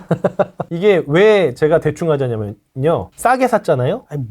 전세 맞추든 뭐 매매하든 둘 다 돈 남아. 그러면 그냥 하면 되죠. 제가 볼 땐 좀 머리가 좋아. 잔머리는 좋죠. 머리가 좋아. 네. 그러니까 이제 그래서 대충 하자는 겁니다. 뭘 너무 이렇게 앞으로 일어날 일을, 그러니까 이제 학원을 가거나 많은 분들이 이제 경매를 할 때 요만큼 싸게 산 다음에 경우의 수를 막 따지려고 해요. 근데 그렇게 하는 게 아니고 복잡해 보이는 물건, 무서워 보이는 물건, 문제 있어 보이는 물건을 이만큼 싸게 사면요. 돈 1,000만 원 더 나가도 괜찮고, 명도비 1,000만 원 들어도 괜찮고, 그렇게 생각하시면은 훨씬 더 좀 편하죠. 그럼 대충 할 수가 있죠. 근데 사실 이게 마이너한 시장이라는 말씀은 맞는데 마이너한 물건을 노리진 않습니다. 동네 미남역 바로 앞에 있는 메이커 있는 신축인데 요걸 마이너하다고 볼 수는 없죠. 그래서 이제 마이너한 권리 분석, 마이너한 접근 방법을 보는 거죠. 드디어 서울에 사십니다. 예. 서울에 사는데 요번엔 또 기초 세미나예요. 네. 저번 달에 이제 부산에서 한번 했었고, 이게 왜 제가 기초 세미나를 할 생각을 했냐면은, 기초 세미나를 이제 지금 2번째 하는 거거든요. 첫 번째로 이제 부산에서 했던 거고. 네. 이게 제 세미나, 제가 좀 전에도 이제 설명을 드렸지만, 제가 원하는 거를, 제가 생각하는 거를 이렇게 전달을 해드려도 본인들이 다 기초는 알고 계시다고 보통 생각을 하시더라고요. 근데 사실 제 세미나에 들어오시는 분들 대부분이 저는 항상 이거는 기초 세미나가 아니기 때문에 영상 많이 보고 배당 순서 이런 거 다 알고 들어오셔야 된다고 얘기를 해도 막상 들어오시는 분들은 그냥 욕심에만 오시지 잘 모르시는 분들이 대부분 오시더라고요. 아니, 저도 뭐 경매 책도 몇 권 봤으니까 지금 대표님이 하는 거 다 알 거라고 생각했는데 중간중간에 다 빠져있잖아요. 지금 듬성듬성 지금. 네네. 그래서 제가 세미나를 해도 알아들으시는 분들이 3분의 1 정도밖에 안 되더라고요. 그래서 일단 기초를 먼저 해드리고 그 다음에 세미나를 해야겠구나라고 생각을 해서 그래서 이제 기초 세미나를 좀 하려고 합니다. 제가 왜 강의라고 안 하고 세미나라고 얘기를 하냐면요. 지금처럼 계속 물건 가지고 계속 이거는 이렇게 하는 거다 저건 저렇게 하는 거다라고 예시를 들어드릴 거기 때문에 강의라고 말씀드리고 싶지도 않고요. 제가 이제 항상 세미나 시작하면서 말씀드리는 게 저는 전문가가 아닙니다. 저는 부동산 전문가도 아니고요. 변호사도 아니고 법무사도 아니고 세무사도 아니에요. 그래서 전문적인 세금 지식 같은 거는 세무사한테 물어보시고 전문적인 부동산 지식은 부동산에 가서 물어보시고 건축사한테 가서 물어보시고요. 저는요 그냥 싸게 살 수 있는 방법을 잔머리 써서 그 기술을 알려드리는 사람이에요. 그래서 이제 강의라고 안 하고 전문가라고도 안 하고 그래서 그냥 세미나라고 말씀을 드리면서 얘기를 하는 거고요. 네. 그래서 이제 기초 세미나를 좀 강남에서 하려고 하고 있고요. 네. 인원이 좀 적으면은 내복역 근처에서 할 거고 인원이 많으면은 그리고 지방에서 오시는 분들이 많으면은 수서역 근처에서 할 겁니다. 제가 마이너스로 시작한 사람이잖아요. 마이너스로 부동산 경매를 시작해서 마이너스 얼마였죠? 사실 뭐 얼마라고 왜냐면 사업 실패에 따른 그 빚진 걸 갚는 거였기 때문에 마이너스 얼마라고 딱 책정할 수는 없지만 뭐 한 1억 5천 2억은 됐었죠. 그거를 이제 경매를 통해서 풀피와 단타와 이런 걸 통해 가지고 지금 그래도 갚고 한 몇십억 되잖아요. 자산 갖고 있는 게. 그렇게까지 되는데 뭐 몇십 년 걸린 것도 아니에요. 한 7년 걸렸습니다. 6, 7년. 제가 후랭이에서 나와서 얘기한 것만 해도 제 거 보여드린 것만 해도 한 대여섯 개 되죠. 그것만 해도 벌써 한 20억 돼 보이죠. 근데 잘 보시면은 그게 전부가 당연히 아닐 거잖아요. 네. 제가 갖고 있는 자산이. 작년에만 제가 물건을 7개를 했더라고요. 그러니까 다 한 3억짜리 언저리 이번에 효성 그런 게 보여드린 것처럼 2억, 3억 그 언저리 있는 거니까 2025년에만 자산이 한 20억이 불어났어요. 2024년에도 그쯤 됐을 거고 2022, 3년에는 근데 그렇게까지 불어나지 못했어요. 그 당시에는 불장일 때는 그렇게까지 많이 사진 못했어요. 싸게 못 사니까. 근데 이제 2023년부터 해가지고 확 불어났거든요, 자산이. 물론 통장에 풀피도 많이 내가지고 통장에 돈도 확 불어났고. 지금이 기회예요, 지금이. 왜요? 지금 부동산 시장이 정말 안 좋죠. 그러니까 이게 서울 아파트 값은 올라간다고 막 뉴스가 많이 나는데 서울 핵심 지역 아파트만 그렇지 노도강만 가도요. 지방에 뭐 부천, 인천만 가도요. 지금 뭐 거래 안 돼요. 서울 핵심 지역만 지금 불장인 거예요. 서울 핵심 지역만. 그래서 부산으로 가도 지금 거래량은 조금 살아나고 있다고 하는데 부산도 아직 살아나지 않았거든요. 핵심 지역 몇 군데만 조금 물 좀 들어오네 이제 이렇게 보여지고 부산에 있는 메이저에서도 아직 그렇게까지도 살아나지 않았는데 근데 지금 보면은 대출 규제로 다 막아놨죠. 네. 서울 다 막아놨고 지방은 안 막았는데 막았다고 착각을 하세요. 그런 경우가 많아. 제가 부산에 경매하러 가면요. 대출 나와? 이거 제일 많이 물어봐요. 아무 상관이 없거든요. 지금 부산은. 대출 규제랑. 그리고 뭐 토지거래 허가제 이거랑 부산은 아무 관련이 없는데도 그 사람 본인들이 아는 부동산의 전부는 서울인 거야 그냥. 그러니까 이제 서울에 대출 규제하니까 부산도 규제하겠지? 이렇게 생각을 하는 경우가 많은데 그렇지 않는데도 그렇게 지금 생각을 하는 경우가 많단 말이죠. 그래서 그런 여러 가지 오해와 어긋남에 의한 오해들로 지금 경매 시장은요. 지금 진짜 장난 아니에요. 아까 그 힐탑스타 제가 보여드렸던 거 있죠. 이거는 막 반값에도 안 팔려서 30 몇 프로로 떨어지고 이런 경우도 지금 많아가지고 이제 물론 30 몇 프로에 떨어졌을 때는 20명씩 들어오고 그랬는데 막 그런 경우도 많이 있거든요. 그러면 30 몇 프로에 떨어졌다는 얘기는 반값일 때도 유찰됐다는 얘기잖아요. 그럼 반값일 때 7천만 원대에 살 수 있었다는 얘기잖아. 근데 이제 그렇게도 이제 막 떨어지고 있는 거를 보면은 지금 아주 시장이 좋다. 이렇게 그러니까 시장이 좋다는 게 부동산 시장이 좋다는 게 아니고요. 경매하기에 좋다. 그러니까 먹을 게 많다. 먹을 게 많다. 떨어져 있는 게 너무 많아서 그거 주우러 다닐 시간이 지금 부족하다라고 보여집니다. 그래서 저한테도 카톡으로 그 얘기하셨잖아요. 지금 다 주워 먹기 바쁘다고. 그럼요. 돈이 없지 물건이 없냐 지금 그러고 있습니다. 그런 분위기. 예. 야. 주워 먹을 게 너무 많아가지고 요새 지금 그런 분위기예요. 경매는요. 진짜 돈이 없어서 못하고요. 물건이 없어서 못하지 않아요. 근데 불장 가면 어떻게 하는지 알아요? 돈은 있는데 물건이 없어서 못해요. 불장에는요, 막 아파트를 막 105%, 110%에 사가요. 감정가보다 더 높게 사갑니다. 왜 그러냐면은 10억짜리 아파트가 이게 감정된, 한 작년에 감정됐을 거잖아. 그때보다 10억짜리 아파트가 지금 한 11억 하거든. 그러니까 한 10억 5천에만 사도 이게 땡큐인 거야. 그러니까 10억짜리 감정된 아파트를 10억 5천에 들어오고 막 이러거든요. 그러니까 이제 그런 불장에서는요, 제가 이렇게 하는 뭐 소개해드리는 땡처리 물건 이런 거는 꿈도 못 꾸고요. 뭐 대학력 포기, 무슨 뭐 전세 사기 이런 거 꿈도 못 꿉니다. 왜냐면은 불장이기 때문에. 불장이면요, 아까 지금 동네 효성 해링턴 같은 거 보여드린 거 보면은 그 물건의 채권이 한 2억 2, 3천 묶여 있잖아요. 그거요, 불장이면요 3억에 팔려요. 2억 2, 3천 채권 그냥 해결하고도 남습니다. 근데 그 채권이 해결이 안 되니까 지금은 하락장이 계속 지속되고 있는 상황이니까. 그러니까 그럼 전세 사기 물건들이 계속해서 나오는 거지. 앞으로 한 4, 5년 후에는요, 이런 물건 안 나옵니다. 그래서 저는 한 3, 4년, 4, 5년간 진짜 어떻게든지 빨리빨리 이거를 모아가지고 불장 오면은 하나씩 이제 터는 좀 그런, 아무튼 그렇게 하려고 생각을 하고 있고요. 따라오시죠. 따라오셨으면 좋겠고요. 네. 왜냐면은 제가 이걸 따라오라고 말씀을 드리는 이유가 돈이 없지 물건이 없냐 말씀드렸잖아요. 돈이 없어요. 그러니까 이게 물건이 많은데 여러분들이 해가지고요, 저한테 수수료 좀 떼주세요. 그러려고 제가 이거 하는 겁니다. 돈 벌어서 나 좀 줘라. 이제 이 말씀 드리는 거고요. 제가 세미나 들어올 때도요, 항상 하는 얘기가, 당신들 돈 버는 거는 1순위가 아니고 내가 돈 버는 게 1순위야. 내가 돈 벌기 위해서는요, 당신들이 돈 벌어서 나한테 수수료 좀 줘. 그럼 내가 돈 버는 거니까. 그럼 당신들 돈 벌게 해줄게. 저는 이 구조로 가거든요. 그러니까 뭐 공투, 그리고 뭐 선물 받아놓고 아니면 뭐 성공수술 해가지고 낙찰 받는 데만 포커스를 맞춰가지고 낙찰만 받게 해주고 돈 받고 이런 거 안 합니다. 저는 매도 혹은 전세까지 맞추고 다 해결한 다음에 그 다음에 돈 받습니다. 그러니까 이제 제가 띄어먹힐 위험은 있죠. 그런 분이 벌써 계시긴 해요. 수수료 안 주시더라고요. 왜 도망가? 안 줘. 그러니까 저는 그래도 뭐 어쩔 수 없죠. 뭐 그냥 뭐 딱히 뭐 몇백만 원 수준이니까 뭐 큰 돈이 아니니까 뭐 채권 추심을 하고 이러진 않을 거고. 채권 추심. 근데 저랑 같이 한번 해보잖아요. 절대 저한테 수수료 안 줄 수가 없습니다. 왜냐면은 이게 너무 쉽게 돈을 벌어가니까. 그래서 저한테 수수료를 캐고 저랑 계속 관계를 아마 이어나가시길 원하시는 분들이 지금 한 몇십 명 계시니까 그래서 이제 들어오시면 될 것 같고요. 네. 그냥 일단 들어보세요. 네, 들어보시고 세미나 들어보시고 요것만 들어도 평생 먹고 산다. 부기가 생기는 거죠. 그쵸. 1월 11일, 18일 양일간 네네네 합니다. 4시간씩 하고요. 네. 4시간 사실 더 해요. 그럴 것 같아요. 하다 보면은 시간이 너무 많이 지나 있어가지고 좀 일요일 저녁에는 약속을 안 잡고 오시면 좋을 것 같고요. 제가 영상 설명란에다가 신청 링크 넣어놓을 테니까 홍철이 형 믿고 한번 나 따라가 보겠다. 따라와. 돈 벌게 해줄게. 돈 벌게 해줘. 진짜로. 이거 너무 쉬워. 근데 저도 뭐 경매 많이 들어봤지만 오늘 잠깐 촬영한 것만 해도 지금 포인트가 저도 많이 배웠습니다. 이 잠깐 촬영하는데도. 알겠습니다. 관심 있으신 분들 한번 신청해보시면 좋을 것 같고요. 오르겠죠 뭐. 근데 이게 왜 오를 거라고 말씀을 드리냐면요, 부동산은 원래 오르는 거예요. 원래가. 주식 같은 거는요, 등락이 심한 게 그냥 손가락 몇 번 이렇게 까딱까딱 하면 팔고 사고를 할 수가 있잖아. 그리고 막 손절해가지고 또 딴 거 살 것도 많고요. 근데요, 부동산은요, 세금도 세고요, 내가 팔고 싶다고 해서 팔 수 있는 것도 아니고요, 그렇게 손가락 몇 번 까딱까딱 해서 팔 수 있는 게 아니거든요. 그러면은 그리고 내가 그거를 뭐 주식처럼 몇만 개, 몇십만 개, 막 몇천 개 갖고 있는 게 아니고 한 개, 두 개 갖고 있단 말이에요. 부동산이 떨어지려면요, 파는 사람이 싸게 팔아야 돼. 당연한 얘기죠. 가격은 파는 사람이 결정을 하고 사는 사람이 오케이 하면 거래가 이루어지는 거잖아요. 그럼 부동산이 떨어질 거라고 얘기를 한다면은요, 파는 사람이 싸게 팔 거라고 생각을 해야 되는데 어떤 미친놈이 내가 갖고 있는 걸 싸게 팔아요. 그런 사람은 아무도 없거든요. 그래서 원래 부동산 같이 움직이기 무거운 물건들은요, 원래 그냥 오르는 거예요. 안 그러면 보합하거나 아무도 안 팔면은 그렇게 될 수밖에 없거든요.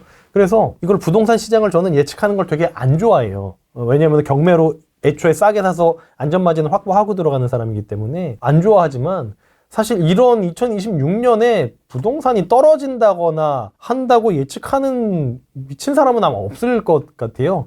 왜냐면 지금 보면은 유동성이 지금 환율 잡으려고 막 지금 유동성 막 국민연금 막 뿌려대고 그리고 막 무슨 뭐 지원금 뿌려대고 유동성이 이렇게 커지고 있는데, 그리고 심지어 미국도 금리를 낮추고 있는데 유동성 파티가 지금 벌어지고 있는데 어떻게 부동산이 떨어지겠습니까? 부동산은 일단 무조건 오를 것 같고요. 그리고 두 번째로 수요 공급에 의해서, 수요는 유동성이 결국 수요니까 수요가 올라가는 건 알겠어. 그럼 공급은? 지금 아파트 공급 어떻게 돼? 지금 아파트 새로 짓고 있는데 거의 없잖아요. 뭐 진짜 사업성 좋은 옛날 뭐 그 장미 아파트라든가 뭐 사당동에 있는 뭐 재개발하는 몇 개 구역 말고는요, 지방에는요 특히 사업성이 안 나와가지고 재개발 재건축 자체가 안 되고요, 서울에 재건축 재개발 되는데도 정말 사업성 좋은 데만 되고 있지 안 되고 있거든요. 그리고 만약에 지금 당장 짓기 시작해도 최소 3, 4년이잖아요. 근데 만약에 중간에 막 어디 주택가 중간에 짓기 시작하면 3, 4년이 뭐야? 한 10년 걸리잖아요. 어디 저기 빈 땅에다 지어야 한 3, 4년 걸리는 거고. 근데 서울에 그런 데가 어딨어. 그런 데 없잖아요. 다 지금 당장 짓기 시작해도 5년, 10년 걸리는 거거든요. 주변에 막 주택가에서 뭐 막 민원 넣고 뭐 하고 하면요. 그거 해결하는데 몇 개월 걸리고 또 다시 했다가 또 막 빠그라지고 5년, 10년 걸리는 거기 때문에 공급도 없어요. 그러면 공급 없어. 수요는 많아. 얘기할 필요가 있을까요?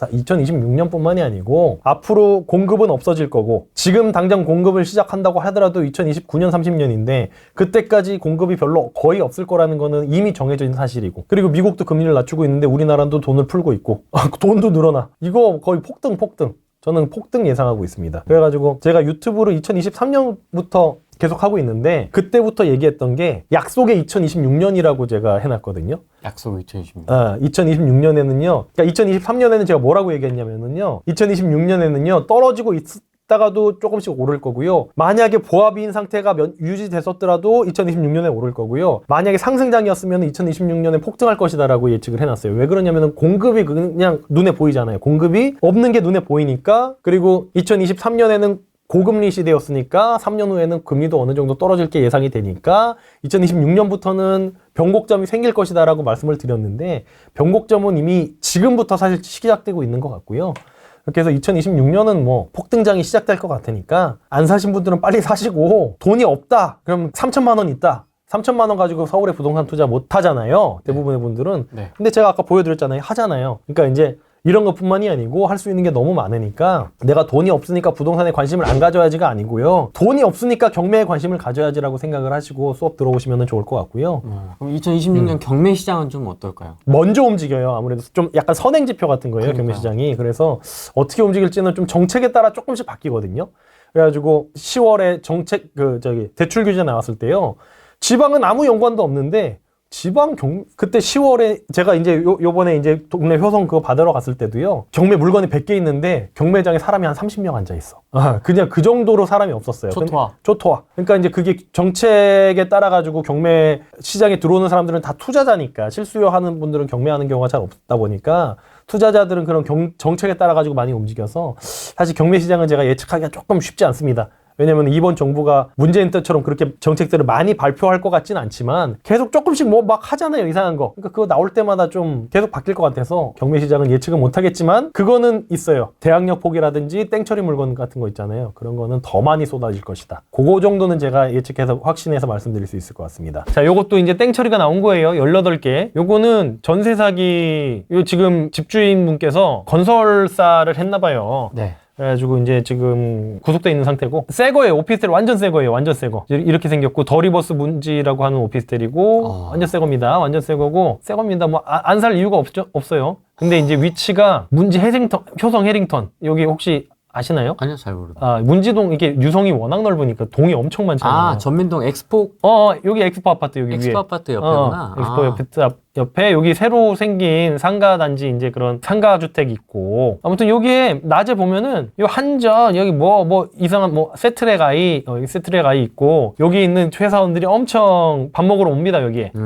아무튼 거기에 있는 오피스텔이니까 뭐 임대는 잘 나갑니다. 여기도 임대 한 달 안에 다 맞춰졌는데 그것도 당연히 풀피가 났죠. 피가 났고 이게 요걸 왜 보여드리냐면요. 자 보시면은 낮은 층 2층은 빼고 3층부터 3층 4층 요건 나중 일이구나. 자 4월에 있었던 사건만 볼게요. 4월에 보시면요. 자, 2층부터 1억 7천 다 이렇게 낙찰이 되죠. 그러다가 1억 5천 4백에 갑자기 뭐가 뜬금없이 이빨 빠지듯이. 왜 그러냐면요. 자, 요런 데 보면은 임차인이 없어요. 1억 7천에 본 데는요. 임차인이 없어요. 그쵸? 근데 1억 5천 4백 한데 임차인이 있어요. 이게 무슨 얘기냐면은 입찰 하시는 분들이 임차인이 있으면 무서워해. 왜냐면 이상한 사람일까 봐. 그래서 또 볼게요. 1억 7천 하다가 층수 좋은데 1억 6천으로 여기 또 갑자기 또 떨어져. 임차인이 있어요. 진짜야. 그래서 요거 2개 어떻게 됐다? 요거 2개를 제가 받아줬다. 요거 2개 썼는데 요거 2개 딱 이렇게 됐다. 나머지들은 1,000만 원 이상씩 비싸게 쓰셨다. 그죠? 임차인이 없으니까. 근데 여기서 핵심이 있어요. 여기 임차인들이 이렇게 있잖아요. 네. 제가 건설사 미분양 이런 전세 사기 미분양 이런 거 조회할 게 있다 그 말씀드렸어요. 공사가 다 안 돼 있을 수 있어요. 맞습니다. 임차인이 살고 있다는 거는 공사가 됐다 안 됐다? 다 돼 있다. 당연히 돼 있죠. 근데 부동산에 이제 얘기하니까 여기 어떻게 돼? 벽지도 안 돼 있어요. 여기들 지금 벽지도 안 돼 있어요. 지금 임차인 없는 거 있죠? 아무것도 안 돼 있어요. 그리고 임차인 있는 건 있잖아요. 스타일러에 그 냉장고 양문형에 뭐 건조기, 세탁기 다 돼 있어. 다 풀 세팅.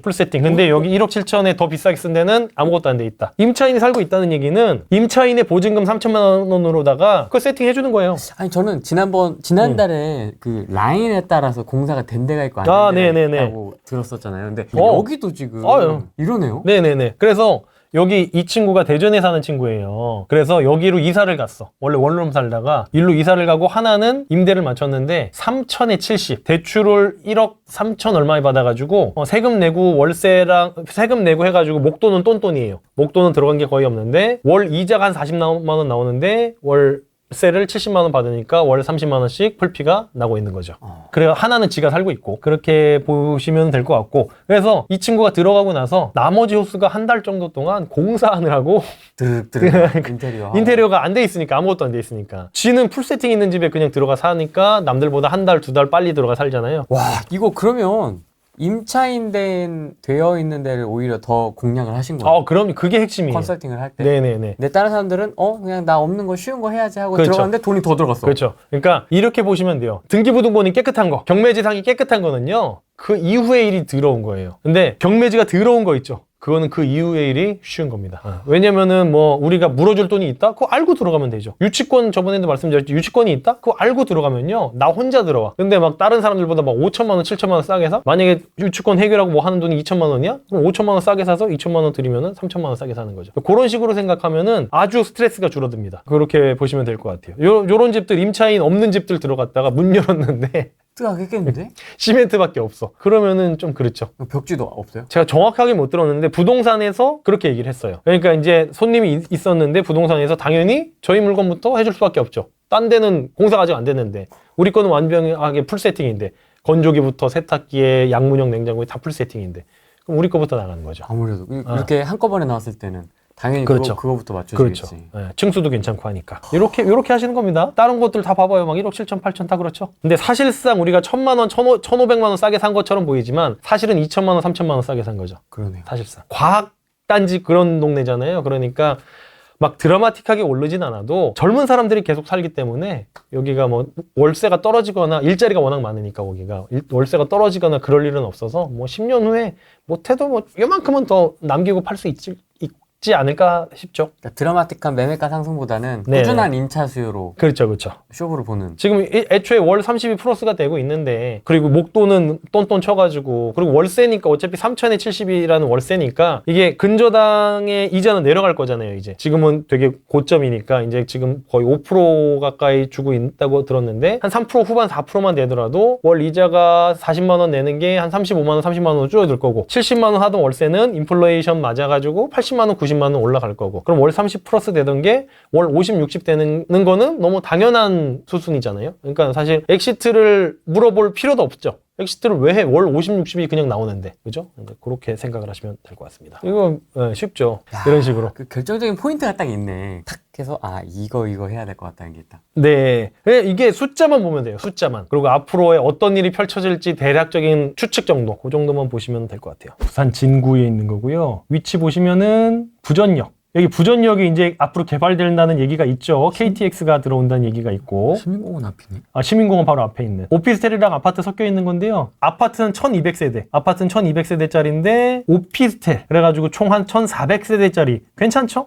1400세대짜리고 7층이에요. 7층까지가 오피스텔이고요. 이렇게 요런 아파트 보면은 요거 보이죠? 보통 요렇게까지가 오피스텔이에요. 요런 주상복합 보면은 요렇게까지 이게 경계선을 쳐놨어. 보이시죠? 이런 것들 많아요.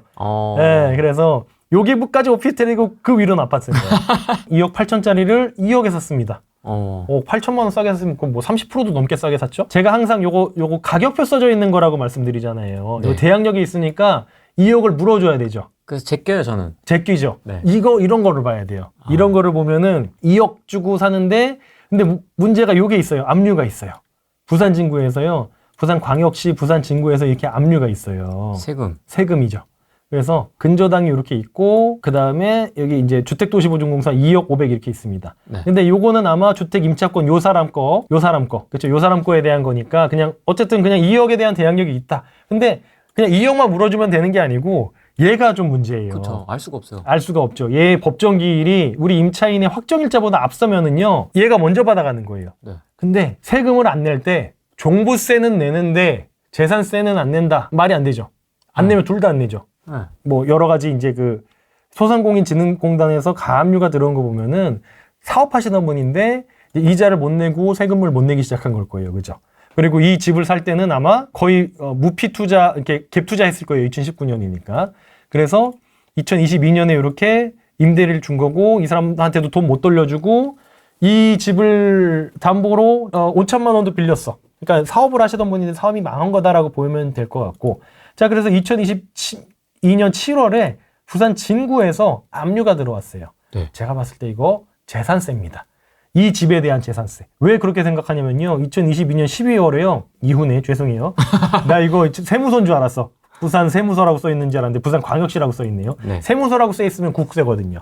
그럼 요거 두 개 다 아마도 지방세? 지방세다.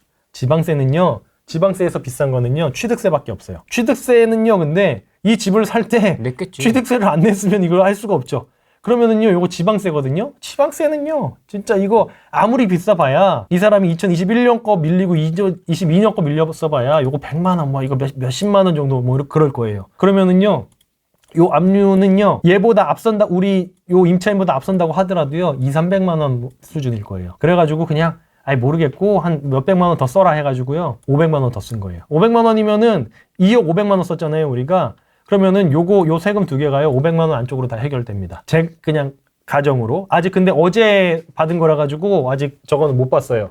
진짜 세금이 얼마인지. 진짜 세금이 얼마인지 못 봤어요. 근데 아마도 뭐 그렇게 안 나올 겁니다. 요 정도 가격에 2억 500이면은 집행비용 앞서 빠져나가는 것까지 다 하면은 요 사람 다 받아가고 이제 끝일 거예요. 평수가 많은데 요거예요. 48.33. 요거죠. 그래서 방 2개 화장실 하나짜리고 얘 가격을 보면요. 지금 호가는 2억 9천에 3층이 나와 있습니다. 근데 이건 호가일 뿐이고, 자, 시세 실거래가 중요하죠. 최근에요. 팔린 게 없긴 한데 2억 6,500에 3층이 팔린 게 2021년이면 너무 멀죠. 그럼 전세값 한번 볼게요. 전세값은요. 4층이 2억 3천인 거예요. 전세값보다 싸게 샀어요. 이미 풀피가 한 2천만 원 나게 생겼죠. 세금 1,000만 원 내도 그럼 2억 1,500에 사게 되는 꼴이 되고 그러면 풀피 1,500만 원 나겠네요. 세금까지 다 내고 뭐 이것저것 다 빼도 1,500만 원 정도 풀피가 나고 플러스가 나는데 심지어 집도 가져왔어. 그래서 이제 2억 9천에 매매가 돼 있지만 한 3, 4년만 지나서 부동산 시세 부산에 좀 돌아오면은 요거 한 3억에 안 팔릴까요? 3억에 안 팔릴래나? 2억 4, 5천에 4, 5천에는 무조건 팔리겠죠, 사실. 그러면은 2억 3천에 전세를 주면은 1,500만 원 풀피가 나고 몇 년 뒤에 그냥 뭐 내 돈 하나도 안 들어갔으니까 한 2, 3천만 원 더 여기다 플러스해서 2억 5, 6천에 당연히 팔리겠죠. 2억 5, 6천에 솔직히 팔리고도 남고 2억 9천, 3억에 팔리죠. 몇 년만 지나면. 그러니까 이제 처음 취득할 때 한 1,500, 2천만 원 벌고 나중에 팔 때 한 5천만 원 벌고 양빵으로 버는 거죠. 항상 그렇게 얘기하시는 것 같아요. 2억, 3억에는 팔리지 않을까요? 항상 그렇게. 그쵸. 근데 그게 무리한 추정이 아니라는 거. 되게 보수적으로 봤을 때. 전세값에다가 지금 1, 2천, 2, 3천만 원만 더해서 말씀드리는 거잖아요. 근데 사실은 더 팔리죠. 더 높게 팔리죠. 3억 5천 받는 거 아니에요? 가능하죠. 제가 그것도 보여드릴까요? 제가 저번에 와가지고 대연동에 있는 거 요거 소형 평수 2개 받았다고 말씀드렸죠. 네. 요거를 제가 그때 1억 8천 중반에 받았어요. 그래서 요거를 한 1억 9천에 전세를 맞추고 나중에 뭐 한 2억 2, 3천 못 받겠어요. 그 말씀 드렸었거든요. 지금 벌써 2억 5천, 그렇죠? 2억 2,500, 2억 300도 있네. 벌써 이렇게 됐습니다. 2억 3천도 있고요. 2억 2,300이네. 그러니까 이게 저는 항상 2억 2, 3천에 팔리지 않을까요는 보수적으로 말씀드린 거고 벌써 2달 지났는데 2억 3천 됐잖아요. 2달 만에 지금 실거래가가 여기 경매 호수들. 경매 16개인가 18개인가 나왔었으니까 걔네들이 이렇게 팔리고 있는 거죠. 그런데 지금 요게 이제 건수가 지금 싸게 팔려고 하는 수요가, 그러니까 그 공급이 있어서 그렇지 경매 건수들 16개, 18개들 그거 정리되면은 한 3억 가지 않을까 싶어요. 근데 그거는 이제 원하는 거고 언제나 그렇게 내가 원하는 대로 바라보면 안 되고 항상 보수적으로 바라봐야 되니까 그래서 저는 한 1억 8천 중반에 살 때 한 2억 2, 3천에 팔릴 거 생각하고 산 거거든요. 무피로 맞춘 다음에. 근데 이제 벌써 한 2달 만에 2억 2, 3천이 돼버렸죠. 이런 식으로 하는 겁니다. 쉽죠? 맨날 쉽대. 쉽지 않아요? 요거 그냥 사서 네. 이거 보시면은요. 제가 이미 여기 써놨어요. 어제 그저께. 이게 요것도 말씀드릴까? 이게 전세 보증보험 네, 한도 정하는 거를 되게 헷갈려 하세요. 보증보험 한도를 정할 때 집값의 90%라고 생각하시면 돼요. 근데 그러니까 항상 126%만 사람들이 생각하시는데 그거는 빌라 얘기고 네. 집값의 90%가 뭐냐면은 KB 시세에 가면은 KB 시세가 있는 아파트 뭐 1000세대 뭐 이런 거는 당연히 KB 시세가 있잖아요. KB 시세에 들어가 가지고 그 평수를 쳐서 걔가 보면 상한가 하한가가 이렇게 나와요. 걔를 산술 평균을 정해. 그래가지고 뭐 하한가가 3억이고 뭐 상한가가 3억 2천이야. 그럼 평균은 3억 1천이죠. 3억 1천의 90%. 3억 1천이 하한가와 상한가의 평균을 정한 게 집값으로 보는 거고 그거의 90%가 전세 보증보험 한도가 되는 겁니다. 그래서 3억 1천의 90%가 보증보험 한도가 나오는 거고요. KB 시세가 없으면요. 부동산 테크. 그 KB 시세랑 부동산 테크 둘 중에 하나 아무거나 골라가지고 정하면 되는 건데 부동산 테크도 마찬가지예요. 그것도 평균가 그 호수나 그 평수를 치면은 상한가 하한가가 나오는데 평균을 내 그거가 집값이 되는 거고 거기에 90%가 보증보험 한도가 되는 겁니다. 근데 빌라 같은 경우에는 KB 시세도 없고 부동산 테크도 없죠. 그러면은 공시가의 140%를 집값으로 봐준다는 거예요. 그래서 거기다가 90%를 곱하면은 126%가 나오거든요. 그래서 공시가의 126%가 빌라 같은 것들의 보증보험 한도가 나오는 거죠. 그래서 KB 시세랑 부동산 테크를 우선적으로 보는 거고 이게 없으면 공시가의 126%가 되는 겁니다. 그렇게 하시면 되고 그래서 이제 집값을 80%를 보증보험 한도로 뭐 하겠다 뭐 그런 얘기 나오잖아요. 그 부동산 테크나 뭐 KB 시세에 곱하기 80%뭐 그런 식으로 하는 게 보증보험 한도를 정하는 공식이라고 보시면 됩니다. 이렇게 해서 보증보험 한도가 2억 5천까지 나오니까 얘 같은 거 보면은 아까 2억 3천에는 3층이 2억 3천이었잖아요. 네. 전세 최근 실거래 보면은 2억 3천이 3층, 4층이잖아요. 7층은 얘보다 좀 더 비싸지 않을까? 최소한. 그렇죠. 한 2억 3,500, 2억 4천에도 받지 않을까요? 왜냐면 보증보험 2억 5천까지 2억 5천 2백까지 되니까. 그래서 이런 거 그냥 전세는 아예 물건이 없고 물건이 아예 없네요. 이거 2억 4천만 해도 충분히 나가겠네. 부르는 게 값. 그렇죠. 그러니까 보증보험 한도 이내로 부르면은 무조건 그냥 금방 나갈 것 같습니다. 근데 보면 이게 이 건물 안에서 보면 네네. 이게 주력 면적은 아니지 않습니까? 네네네. 그럼에도 불구하고 이렇게 들어갈 수 있었던 이유는 뭐예요? 보통 저라면 그냥 심리상 네네네. 뭐 요런 쪽 물건을 할 것 같은데 좀 튀잖아요. 딱 봐도 107? 근데 사실 경매는 조금 반대로 역순으로 접근을 해야 되잖아요. 물건이 이게 없는데 뭐 이게 어떻게 접근을 해요? 그죠? 물건이 있는 것 중에서 싸게 사는 거를 생각을 하셔야 되는 거예요. 저는 어떻게 보냐면 이게 사람마다 다 다르겠지만 예를 들면은 이렇게 있을 때 을숙도 막 여기에 있어. 사상구 사하구에 뭐 어디 사이드에 있어. 을숙도가 뭐야? 여기 을숙도 있거든. 납동강에. 와. 네, 여기 잘 돼 있어요. 공원. 데이트 코스입니까? 데이트를 안 해봐서 모르겠네요. 여기서. 좋은 데가 있구나. 안 가봤어요. 저도 여기 저기 대로만 왔다 갔다 했는데 뭐 되게 잘 해놨더라고요. 멋지게 돼 있어요. 저녁에 가면 되게 멋있는데 아무튼 뭐 요런 데 있는 거다. 경매 나와도 그냥 이런 건 제끼죠. 이런 거는 그냥 너무 시장성이 없잖아요. 시장 가치를 잘 받기 힘든데. 근데 이제 부산 진구면은 서면 옆이고 시민공원 옆이고 여기에 있어. 부전역이야? 괜찮아. 그러면은 여기서 있는 물건 중에 여러 가지를 보다가 요거 대항력이 있네? 대항력이 있으면 아무도 안 들어오겠네? 압류까지 가까워? 이거 진짜 아무도 안 들어오겠네? 그럼 이거 그냥 사면 되죠. 그리고 1000세대짜리 뭐야 여기 아파트 단지 안에 있는 오피스텔인데 뭐 괜찮겠죠. 역세권이고. 네, 안 팔리면 뭐 몰라 그냥 계속 전세 맞추지 뭐. 어차피 돈 안 들어갔잖아요. 돈 안 들어갔으면은 뭐 팔릴 때까지 기다릴 수 있잖아요. 이게 내 돈 1억, 2억, 3억 들어가면요. 이거 언제 팔리지? 이거 팔고 빨리 딴 거 해야 되는데 막 그런 조급함이 생기거든요. 돈이 안 들어갔잖아요.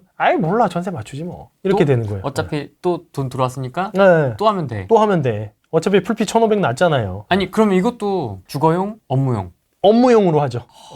그리고 이게 지역마다 그 공무원마다 다 다른데 부산에는 그렇게까지 좀 그러니까 뭐라 그래야 되지? 막 꼼꼼하게 안 봅니다. 지금부터 이 방송을 보고 꼼꼼하게 보실 수도. 이게 공무원들이 세무공무원들이 세무서에서는 나올 수 있어요. 그러니까 왜 옛날에 마포구에서였나 뭐 그런 적이 있었다 그랬잖아요. 네. 세무공무원들이 나와가지고 세무서에서 나와서 진짜 벨 눌러보면서 이게 뭘로 쓰는지 봤다고. 그런 경우는 세무서에서는 합니다. 근데 구청 공무원들이 동사무소 공무원들이 절대 그런 거 안 하죠. 근데 우리는 애초에 신고할 때 여기다 신고하는 거잖아요. 구청에다가 신고하는 거잖아요. 이거 업무용이다, 주거용이다, 구청에다 신고하는 거니까 그래서 이제 처음에 애초에 공실이면요 업무용으로 봅니다. 그게 원칙이에요. 왜냐면 우리는 4.6% 세금을 내잖아요. 오피스텔은. 그거는 상가를 살 때, 땅을 살 때 4.6%의 세금을 내잖아요.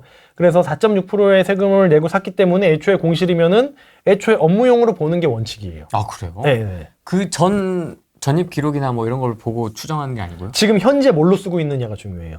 그래서 공실인 경우에는 업무용으로 본다. 이게 원칙이긴 합니다. 저 이번에 재산세 60만 원 냈어요. 종부세는 물론 아파트가 하나 법인으로 있어가지고 종부세는 한 400만 원 정도 냈는데 재산세 해봐야 60만 원 뭐 정도 내고 물론 11월에 또 나오겠죠? 그쵸, 11월에 또 나오죠. 9월에 11월에 나오니까 또 나오긴 하겠는데 안 나와요, 얼마. 그래서 제가 이제 컨설팅 해드리는 분들한테도 오피스텔 일단 받으신 다음에 구청 가서 이게 일단 그 잔금 다 치르신 다음에 구청 가서 내 거니까 이게 재산세가 뭘로 부과되는지 볼 수 있거든요. 그래서 업무용으로 부과된다? 그러면은 뭐 신경 안 쓰고 그 다음에 임대 맞추셔도 되고 주거용으로 돼 있다 그러면 업무용으로 바꾸시라고 말씀을 드리는데 근데 지금까지 오피스텔을 샀는데 그게 주거용으로 돼 있었던 적은 단 한 번도 없어요. 제가 컨설팅 해드리는 거 분까지 해가지고 오피스텔을 100개가 뭐야? 진짜 200개 가까이를 사드리고 저도 사고 했었거든요. 주거용으로 돼 있었던 적이 있었는데 단 한 번도 없었어요. 다 업무용으로 돼 있더라고요. 그래서 그 전입신고가 안 된다 이거 다 전입신고 다 하시고 보증보험 다 해주시고 다 하시면 되고요. 자, 요것도 단독 낙찰이죠. 여러 번 떨어졌던 겁니다. 이렇게.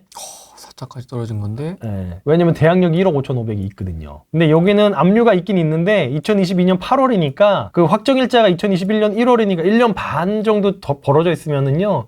그렇게까지 아마 법정기일이 빠르지 않을 거예요. 그러니까 요거는 지금 땡땡땡으로 돼 있어가지고 지금 안 보이는데 이건 아마 울산광역시나 뭐 이렇게 재산세일 거고요. 이거는 뭐 남울산 뭐 세무서 이거였을 거예요. 그러니까 국세, 지방세, 국세 이렇게 같이 있네. 네, 그래서 아마 재산세, 요거는 종부세 였을 거예요. 아마도 모르긴 몰라도. 그래서 보면은 날짜가 딱 그 정도로 보여지죠. 국세는 재산세니까 9월이겠죠, 전년도. 근데 요건 전년도 1월이니까 우리 임차인의 확정일자가 아마 더 빠르지 않을까라고 이제 가정하고 들어가는 거고요. 네. 그러니까 완전 시골이 아니고 울산, 뭐 부산, 뭐 이런 대도시에서 세금을 2년, 3년 안 내는데 압류 안 붙이는 경우는 없거든요. 한 1년 정도, 한 6개월, 1년 정도 늦어지면 보통 다 압류 붙이니까 보통 이렇게 1년 반씩 벌어져 있으면은 그냥 앞서지 않는다라고 보고 들어가시면 된다라고 말씀을 드리고요. 그래서 1억 5,500인데 그래도 요거보다 앞서서 받아가는 게 집행비용이 요거보다는 앞서서 받아가요. 한 2, 300만 원 정도 될 건데 그래가지고 딱 이렇게 집행비용까지 계산해서 278만 원 정도 될 것 같아요. 집행비용이. 그래가지고 1억 5,700 이렇게 했죠. 이렇게 하면은 단독 입찰이죠. 자, 이렇게 샀고요. 사진 한번 볼까요? 요것도 이제 새 거죠. 이렇게 돼 있는 거고 이렇게 돼 있습니다. 이렇게 붙어 있는 상태라면은 아마 집 비어 있을 거고요. 그럼 명도하기도 쉽겠죠. 그리고 대항력이 있으면요, 저 돈 다 받아가시는 분이냐면요, 명도도 쉽습니다. 그래서 이제 여기 있는 거고요. 이렇게 울산에 여기 남쪽에 있는 겁니다. 울산에 여기 신정동, 여기가 신정동이래. 삼산동 여기가 메인이고 강남입니다. 여기가. 그리고 울산은 뭐 다들 그렇게 많이 안 가보셨을 테니까 여기 남쪽이 강남이고요. 여기가 구도심, 여기가 신도심이에요. 그리고 여기 그 다리 있죠. 학성고 변영교 해가지고 요 다리가 그냥 그 서울 한강 다리라고 보시면 됩니다. 그래서 이 다리 라인이 우리 뭐 동호대교 라인, 성수대교 라인 이렇게 얘기하잖아요. 네. 그런 것처럼 이 다리 라인이 메인이고요. 문수로 있고 여기 뭐 공업탑 있고 이 공업탑이 이제 울산의 그 시작이라고 보시면 되거든요. 이렇게 약간 양재동, 사당동 그런 느낌이에요. 여기가 이제 이렇게 울산의 번화한 거리 중에 하나고. 오, 좋네. 네, 괜찮죠. 그래서 거기 있는 그냥 뭐 오피스텔이니까 뭐 임대가 뭐 안 맞춰지기는 힘든 지역이죠. 울산의 시골 지역이 아니니까. 자, 그러면 이제 가격을 볼게요. 자, 요거는 근데 세대수가 작은 거긴 해요. 세대수가 작은 거고 67.59, 67.59짜리였죠? 요거네요, 요거. 방 2개, 화장실 하나 있는 거. 요거고요. 근데 요거는 세대수가 많지 않기 때문에 매매가 뭐 2억까지 찍혔었는데 그건 너무 멀죠? 3년 전이니까 너무 멀고. 전세는 최근에 된 게 뭐 1억 7천, 2억도 넘었었고요. 최근에는 뭐 1억 7천 정도에 내고 있습니다. 월세는 이것도 좀 멀긴 한데 2천에 75니까 뭐 1억 전세로 치면 1억 7천이랑 똑같은 거죠. 1천에 5만 원이니까 얘가 1억 5천이랑 똑같은 거고 2천 있으니까 1억 7천. 그래서 한 1억 7, 8천 수준의 전세가 맞춰지는 것 같아요. 그리고 지금 전세가 1억 7, 8천에 나와 있고 준신축이라고 여기 돼 있고 내부 사진도 깨끗하게 돼 있겠죠. 준신축이니까. 그래서 이런 거 그냥 얼마에 샀다고요? 1억 5,700에 샀으니까 세금 4.6% 내도 이것저것 다 내도 한 1억 6,500? 관리비 미납까지 하면 1억 6,700, 800 될 거고요. 여기도 풀피가 나겠네요. 전세 1억 8천에 맞추면. 쉽죠? 맨날 쉽대. 쉽잖아요. 계산하기 너무 쉽잖아. 진짜 한결같이 하시네요. 보면 공통점이 거의 단독 낙찰. 단독 낙찰이 하죠. 또는 뭐 한 명, 두 명. 네네네. 해서 전세가보다 낮게 낙찰을 받아가지고. 네네네. 그다음에 대항력은 있고. 그다음에 이제 압류가 있는 것도 있고. 그렇죠. 그리고 준신축 신축 네. 급의 오피스텔. 이게 경매를, 그러니까 제가 부동산 투자 대충 하자잖아요. 대충 하려면요, 첫 번째로 내 노동력이 들어가면 안 돼. 그러면요, 돈을 다 받아가는 임차인이 있어야지 됩니다. 그러니까 저 집을 점유하고 있는 사람을 끌어내는 게 또 되게 큰 일이거든요. 근데 그 집을 점유하고 있는 사람이 경매를 당한 집주인이야, 예를 들어서. 그럼 저 사람은요, 사회적으로 끝까지 몰린 사람이에요. 죽기 살기로 저항하죠. 그렇죠. 어떻게 몇 달이라도 더 살으려고. 이런데 방 2개 화장실 하나짜리 살다가 돈이 하나도 없어. 원룸 가야 되거든요. 고시원 가야 되거든요. 그분은. 아니 짐이랑 이거 어떡할 거야. 그러니까 이 사람은 진짜 처치곤란인 건데 1억 5천 2억의 대항력이 있는 사람이 내 돈을 다 받아나가. 근데 내 돈을 받아나가는데 나한테 명도 확인서를 받아야 법원 가서 그거 받을 수 있거든요. 그럼 나한테 이 사람이 돈 받아가려면 나한테 뭘 받아야 돼. 그러면은 되게 협조적으로 이사를 나가거든요. 그리고 보통 주택도시보증공사가 대위변제에서 주택도시보증공사가 갖고 있는 점유하고 있다기보다 임차권을 그 대항력을 갖고 있는 데는요. 그냥 그날 엽니다. 잔금 내고 주택도시보증공사에다 전화해가지고 비밀번호 알려달라 그러면은 비밀번호 알려줘서 여는데 만약에 뭐 배터리가 다 1, 2년 비어있어가지고 배터리가 나갈 수도 있거든요. 그냥 사람 불러가지고 따가지고 내 집이니까 내 집인데 비어있으니까 그냥 바로 따서 열고 합니다. 그러면 내 노동력은 그냥 아예 안 들어가는 거라고 봐야 돼요. 그러니까 대충 할 수가 있는 거거든요. 근데 보통 경매하신다는 분들 보면은 뭐 명도 잘하는 법, 뭐 강제 집행해가지고 막 협상하는 법 막 이렇게 하더라고요. 안 해요. 골치 아파서 일단 안 하고. 그리고 그렇게 한다고 해서 더 싸게 사는 것도 아니야. 왜냐면 그런 거 막 5명, 10명씩 들어와서 경쟁을 하거든요. 그쵸. 경쟁에서 1등 하면요. 이렇게 전세값보다 싸게 못 사요. 근데 대항력이 있는 이 사람들 걸로 하면요. 명도 쉽죠? 단독 낙찰이잖아. 그러니까 이제 일단 1,000만 원, 2,000만 원 풀피까지 나잖아요. 그러면 내 돈은 불어나는데 내 자산도 불어나. 집이 늘어나니까. 근데 그게 집값이 이렇게 비싼 상태에서 전세값을 올려받는 거는 위험하다고 말씀드렸잖아요. 전세값이 여기 이렇게 있는데 애초에 내가 전세값보다 싸게 샀어. 그러는 건 괜찮은 거예요. 지금은 전세값이 많이 싸져 있는 상태잖아요. 그러니까 이제 지금 이렇게 하는 거는 뭐 완전 돈 놓고 돈 먹게 하는 거죠. 그리고 또 사이클상 고려를 해본다면 네네. 지금 부산에 사이클이 들어오고 있고 그렇죠. 전세 가격은 올라갈 가능성이 있죠. 매우 높아 보이는데 네네네. 그러면 뭐 훨씬 더 보수적이고 안정적으로 그렇죠. 살 수가 있겠죠. 뭐 사실 망할 수가 없죠. 제가 하는 방식으로 망하려면은 집값이 지금 지방 부산 같은 데의 집값이 전세가보다 더 싸져야 되는 거예요. 그렇죠. 저는 애초에 전세가보다 더 싸게 사니까 집값이 전세가보다 더 싸지면은 그거는 제가 망하는 경우의 수인데 사실 지금 안 그래도 지방의 집값이 많이 떨어진 상태 때 지금 여기서 더 떨어진다? 그거는 대한민국 망한다는 소리고요. 그러면 저만 망하는 게 아니고요. 다 같이 망하는 거니까 그런 경우 말고는 사실 망하기가 힘들죠. 전쟁 나도 안 망해. 부산은 안 망해요. 부산까지는 다 후퇴하니까. 부산 멀잖아. 여기 제일 남쪽이니까. 그 대표님이 하는 이 투자 스타일이 참 진짜 대충 하는 것 같은데 이렇게 보면 다 뜻이 있고. 그래서 예. 다 봐. 살펴볼 건 또 다 봐. 이거는 대충 하면 안 되고 내 노동력을 안 들이는 거죠. 저는 사실 컨설팅 해드릴 때도요, 막 잘난 척 하면서 제가 알아서 해드릴게요 막 말씀드리고, 전 전화만 해요. 앉아서 부동산에 전화하고 인테리어 전화하고 그냥 저기 법원에 전화해가지고 전화로 다 해결합니다. 부산에 있는 물건도 사실 서울에서 전화로 다 해결해요. 대충. 근데 다 해결이 됩니다. 아니 근데 궁금한 건 지금 이런 구조가 가능한 게 사실 네네. 전세가가 잘 받쳐주기 때문이잖아요. 그렇죠. 그럼 2년 반 3년 전에 왜 굉장히 금리가 올라가면서 전세가가 팍팍팍 했던 때가 있었지 않습니까? 네네네. 그때는 경매 어떻게 하셨어요? 그때도 이렇게 했어요. 대항력 있는. 전세가가 막 언제까지 떨어질지도 모르는데요. 그래서 역전세 내준 거 하나 있긴 있어요. 있긴 있죠. 저기 부산에 한솔 폴라리스라고 구체적인 단지까지 그거 한번 보여드릴까요? 네. 실패라고 봐야 되나? 서면 요거거든요. 여기 한솔 폴라리스 보이죠? 네. 요걸 하나를 갖고 있어요. 여기 호텔도 옆에 있고 서면 바로 옆에 있는 거니까 아니 이게 너무 싼 거야. 이게요 제일 세대수가 많은 게 81세대. 요거 한번 볼게요. 이게 81세대 있으니까 요게요. 집값이 아니 이래도 되나 싶은 거예요. 10년째. 아니 서면 그래도 서면. 근데 서면이 요새 상권이 많이 죽긴 죽었어요. 그래도 이제 너무 집값이 안 오르는 거죠. 여기 그리고 살기도 괜찮아요. 내부랑 저 인테리어도 한번 했는데 1억 6,500에 받았었는데 이것도 이제 물론 지금처럼 가격표 써져 있는 거 대항력 있는 거 해가지고 1억 6,500에 받았는데 1억 8천에 전세를 줬거든요. 인테리어도 한 700만 원 정도 하고 같은 방식으로 하신 거네요. 네네네. 투자를. 그래서 뭐 한 풀피 500만 원 났다 좋아했는데 작년에 1억 6,500에 전세 줘가지고 역전세가 나긴 났어요. 1,500 정도.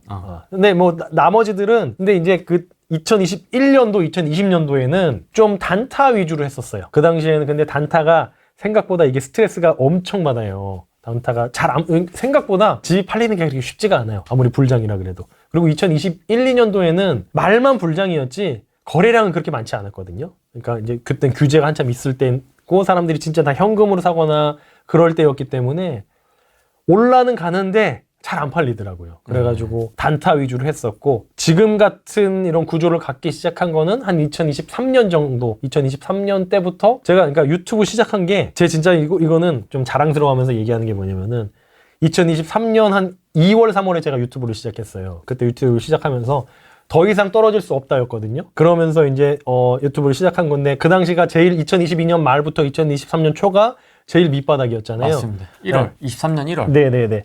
그래서 제가 그렇게 봤던 이유가 사실 이게 부동산이라는 거는 어떤 집을 가지고 있는 사람이 싸게 팔아야지 떨어지는 거잖아요. 근데 어떤 미친놈이 싸게 팔겠어요. 내가 갖고 있는 자산을. 그게 어떤 이벤트가 있어야지 싸게 파는 거거든요. 그러면은 2022년 그때 어떤 이벤트가 있어서 사람들이 그렇게 싸게 팔았나 보면은 2020년 여름에 임대차 3법 때문에 그렇거든요. 그래서 2020년 7월에 임대차 3법이 있었어. 그래가지고 그때 폭등을 했어요. 그러면서 집값을 막 갭 투자 그때 한참 진짜 유행했잖아요. 그때 폭등을 한 가격에 샀던 사람들이 금리가 오르면서 전세값이 떨어지면서 2년 뒤에 전세금을 돌려받으려고 하는데 집값이 떨어지고 전세값이 떨어지니까 그거를 이제 울며 겨자 먹기로 파는 그거밖에 없을 것이다라고 생각을 해서 2020년 여름 가격까지 떨어지고 더 이상 떨어지긴 힘들 것이다. 왜냐면 싸게 안 파는데 사람들이. 그래가지고 이제 이게 2020년 여름 가격까지 왔을 때 더 이상 떨어질 수 없다라고 말씀을 드리면서 그걸 유튜브를 시작한 거거든요. 이제는 사야 될 때가 왔다라고 하면서. 그래서 그때부터 이런 구조로 이제 2023년부터 이런 구조로 해오고 있는 겁니다. 이렇게 무피 세팅을. 그 전에는 단타로 했던 게 조금 더 많았고요. 무피로 가져가는 거는 몇 개 없었고 1년에 한 2-3개 정도 이렇게 그때 상황 봐가지고 그러니까 일단 단타로 팔기 위해서 샀다가 단타보다는 전세가 좋겠네 하고 전세 주는 경우였지 지금처럼 모아가자의 기조는 아니었어요. 그 당시에는. 2023년부터 이거 모아가자가 2023년부터 시작을 한 거고 그래서 그때부터 모아가기 시작한 거죠. 지금까지? 네네네. 야, 그럼 앞으로는 어떤 계획을 갖고 계세요? 지금은 일단 계속 모아가자. 즐기자. 지금의 분위기를. 지방에 특히나 부산 같은 데는 부산, 울산은 지금은 좀 많이 없는데 부산은 아직도 건설사 미분양 물건들, 전세 사기 물건들이 아직도 나오는 게 많아요. 그래요? 네네. 제가 저번 시간에도 보여드렸지만 이게 뭐 가격표 써져 있는 거, 뭐 유치권, 전세권 물건 뭐 이런 거 법적인 분석 아무리 많이 해봐야 땡처리 그렇게 한 번에 50개 나오는 것보다 싸게 못 사요. 그렇게 땡처리 나오는 게 왜냐면은 이게 한 번에 뭐 이렇게 300세대짜리 건물에 50개가 한꺼번에 나오잖아요. 그러면요 사람들 무서워서 잘 못해요. 그렇죠. 네. 근데 그러다 보면은 1억 5천 2억짜리를요 진짜로 한 50% 가격에 삽니다. 52% 50% 가격에 사고. 근데 임대는요 보증보험만 되면은요 사람들이 뭐 건물만 괜찮으면은 보증보험 되고 하면은 전세로 다 들어와요. 그러면은 이게 안 살 이유가 없는 거거든요. 그래가지고 그걸로 그냥 지방 것들을 모아가면은 지금은 일단 그게 제일 좋은 방법이라고 생각하고 하고 있습니다. 특히 부산. 네. 요새도 그래서 부산에 좀 집중을 많이 하고 계세요? 예. 그리고 사실 지금 제주도 저번에 제가 제주도 말씀드린 적이 있는 것 같은데 제주도를 계속 얘기하시네요. 네네. 제주도는 앞으로 지금 그 중국인 들어오기 시작하면서 더 좋아질 것 같은데 지금 제주도가 제가 작년부터 제주도를 얘기하고 있는데 이미 많이 오른 건 아니고 망한 것들이 많이 해결된 것들이 많이 있어요. 그래서 제주도도 지금 저는 아파트요? 제주도는 아파트가 거의 없고 다 뭐 빌라나 뭐 이렇게 뭐 1도 2동 이런 데 있는 뭐 오피스텔 이제 요 정도가 되겠죠. 그래서 그러니까 이건 거예요. 예를 들면은 제주도에 오피스텔이 바다뷰가 나와. 한 8천만 원이에요. 3인투 하면 한 달에 한 300만 원 정도가 나와요. 누가 8천만 원에 판대. 사실래요? 사겠죠. 이제 그런 개념으로 접근하면요. 지금 제주도 집값이 진짜 싸거든요. 왜냐면 중국 자본들이 들어왔다가 걔네들이 망하면서 중국 자본이 다시 나가면서 제주도의 부동산 값이 엄청 떨어지면서 경매가 엄청 나왔거든요. 그런 것들도 좀 사고 싶긴 한데 제주도는 애초에 놀러 가본 적밖에 없어서 저번에 제주도를 가려고 했었다가 그 주에 외할머님이 돌아가셔가지고 제주도 표 취소하고 못 갔었거든요. 그리고 나서 아직 못 가고 있는데 아무튼 그렇습니다. 그래서 제주도도 좀 좋게 보이고요. 제주도 좋게 보이고 그리고 그 국토계획 있잖아요. 뭐 3개년 국토계획 4개년 거기 보면은 앞으로의 인구 증감 추세도 나와 있어요. 거기 보면 제주도는 앞으로 인구 증가 지역이긴 하거든요.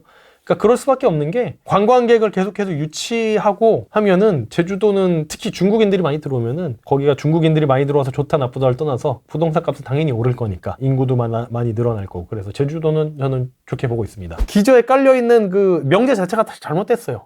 집으로 돈 벌면 안 돼라는 거 자체가 사실 잘못됐잖아요. 집이 사람이 살아야 되는, 거주만 해야 되는 게 아니잖아요. 무슨 그건 공산주의식 발상이고. 아니 그러면 집을 지어서 그걸 분양해서 파는 건설사들은 뭐가 되는 거며. 그리고 제가 이제 경매하면서도 제가 항상 하는 말씀이, 제가 이제 뭐 5억짜리를 3억 5천에 경매로 사요. 그래가지고 전세를 전세 시세가 3억인데 저는 빨리 이걸 회전을 시켜야 되는 사람이니까 전세 시세가 3억인 거를 2억 7, 8천에 전세를 놔버려요. 그러면은 저는 지금 하는 일, 그래가지고 이제 한 바퀴 돌리는 거잖아요. 그럼 제가 한 일은요, 5억짜리 집을 3억 5천에 샀어. 집값 떨어지게 했죠. 그래가지고 3억짜리 전세를 2억 8천에 줬어. 전세도 떨어지는 효과를 줬죠. 싸게 줬죠.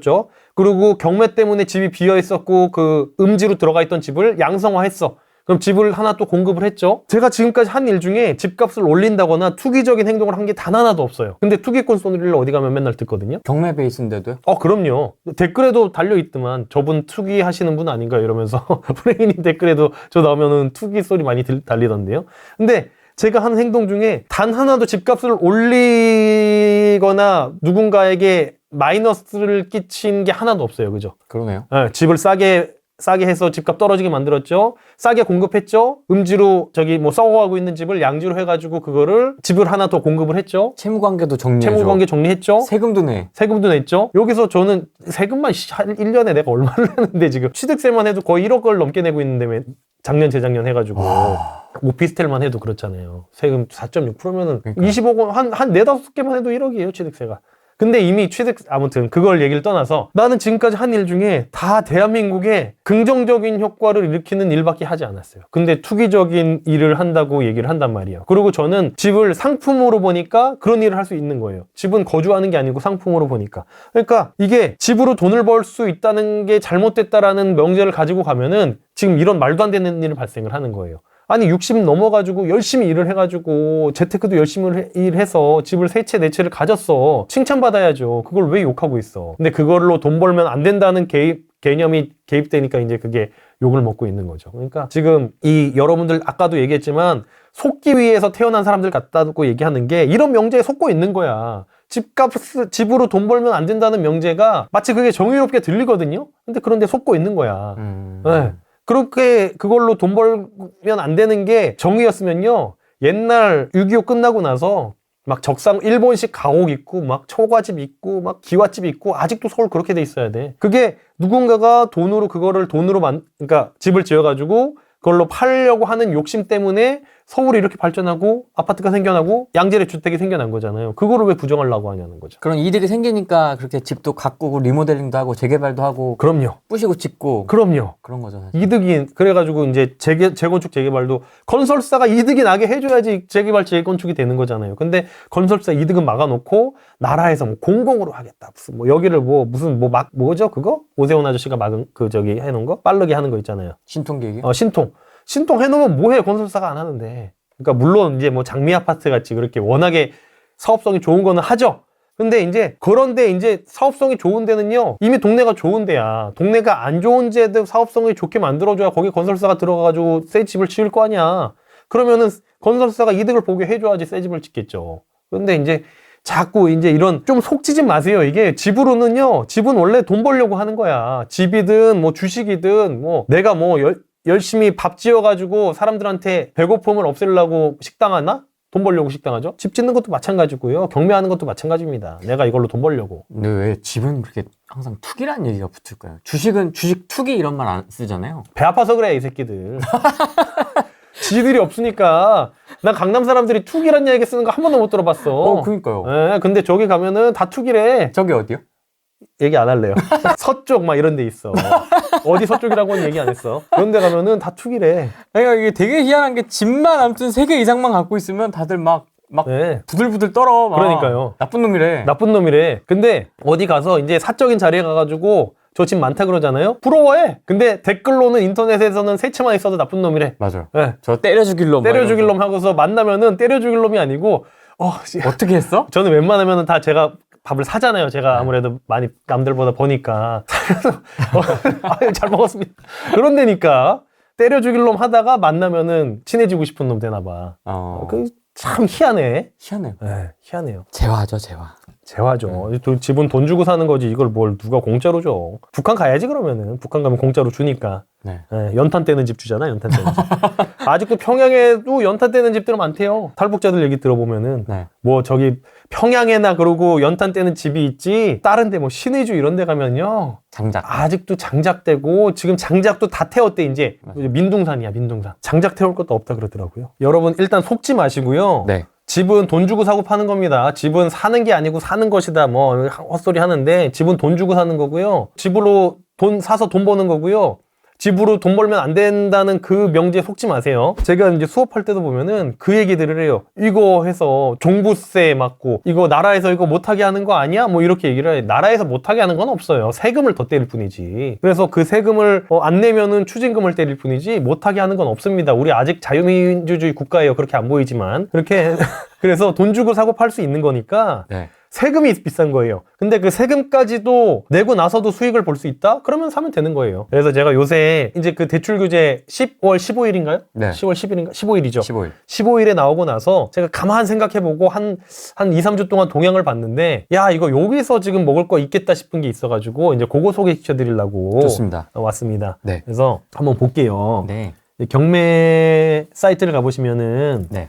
이게 대항력 포기가 뭔지 아시죠? 네. 예, 이제 요거 잘 모르시는 분들이 있을 것 같은데 이러면은 제 기초 세미나 들어오시면 됩니다. 일단 이런 조건 거는 것부터가 다르네요. 그렇죠. 탱크 옥션은 이렇게 조건 거는 게 있어요. 그래서 허그 임차권 인수 조건 변경, HF 임차권 인수 조건 변경이라고 있는데 이게 뭐냐면은 경매는 언제나 그 대항력 있는 물건들이 있어요. 예를 들어서 내가 선순위로 3억짜리 집에 2억 5천에 전세를 들어가잖아요. 네. 선순위로 들어가면은 2억 5천에 대항력이 발생을 해요. 그러면은 경매로 2억에 낙찰이 되더라도 내가 대항력 2억 5천이 있으면은 이 5천만 원을 낙찰자가 마저도 줘야 되는 거야. 그러니까 이제 1순위 전세권자는요, 이 2억 5천을 어디서든지 보장을 받게 돼 있어요. 근데 그거를 보증보험을 한 2, 3년 전부터 많이 거의 99% 전세할 때는 보증보험을 들고 들어가시잖아요. 네.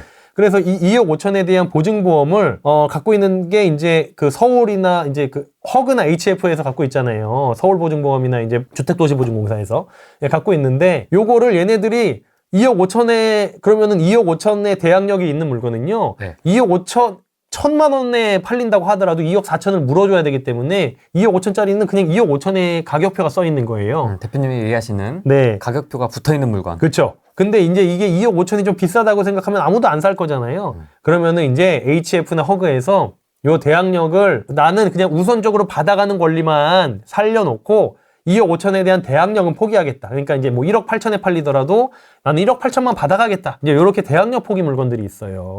네, 그게 아마 그래가지고 제 영상 한 재작년 2023년 여름 영상 가보면은 네. 그때 대항력 포기가 이제 막 처음 나왔을 때 제가 아마 유튜브에서 제일 처음 소개시켜드렸을 겁니다. 그 대항력 포기 전 나오자마자 한 2주 만에 바로 소개시켜드렸기 때문에 근데 그 당시에는 한 달에 한 10건, 15건 나와 있었고 대항력 포기 물건들은 주택도시보증공사 홈페이지 가서 그 리스트를 다운받아서 봤어야 됐어요. 그래가지고 그게 좀 찾기에 힘들었었는데 근데 그때 기회가 많았거든요.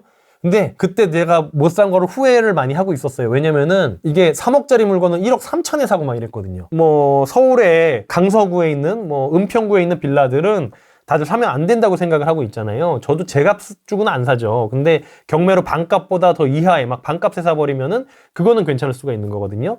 그래서 이런 대항력 포기 물건 3억짜리들을 한 1억 5천에 정도에 이제 사면은 이제 그런 거는 이제 괜찮아질 수가 있는 게 되는 거예요.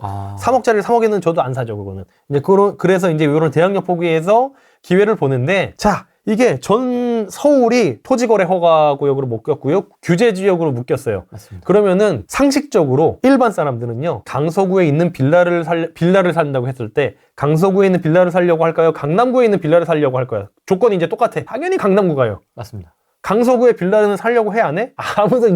아무도 안 살라 그래요. 쳐다도 안 보죠. 쳐다도 안 보죠. 저는 그 쳐다도 안 보는 것만 쳐다보잖아요, 항상. 그래가지고 강서구 빌라들을 한 2, 3주 동안 관찰을 해봤어요. 공시가보다 더 싸게 팔립니다, 낙찰을. 그래가지고 이런 대항력 포기 물건들을 한번 볼게요. 매각 전부가 1,700건이고 지금 진행 물건은요, 진행 물건도 몇백 개 될 거야.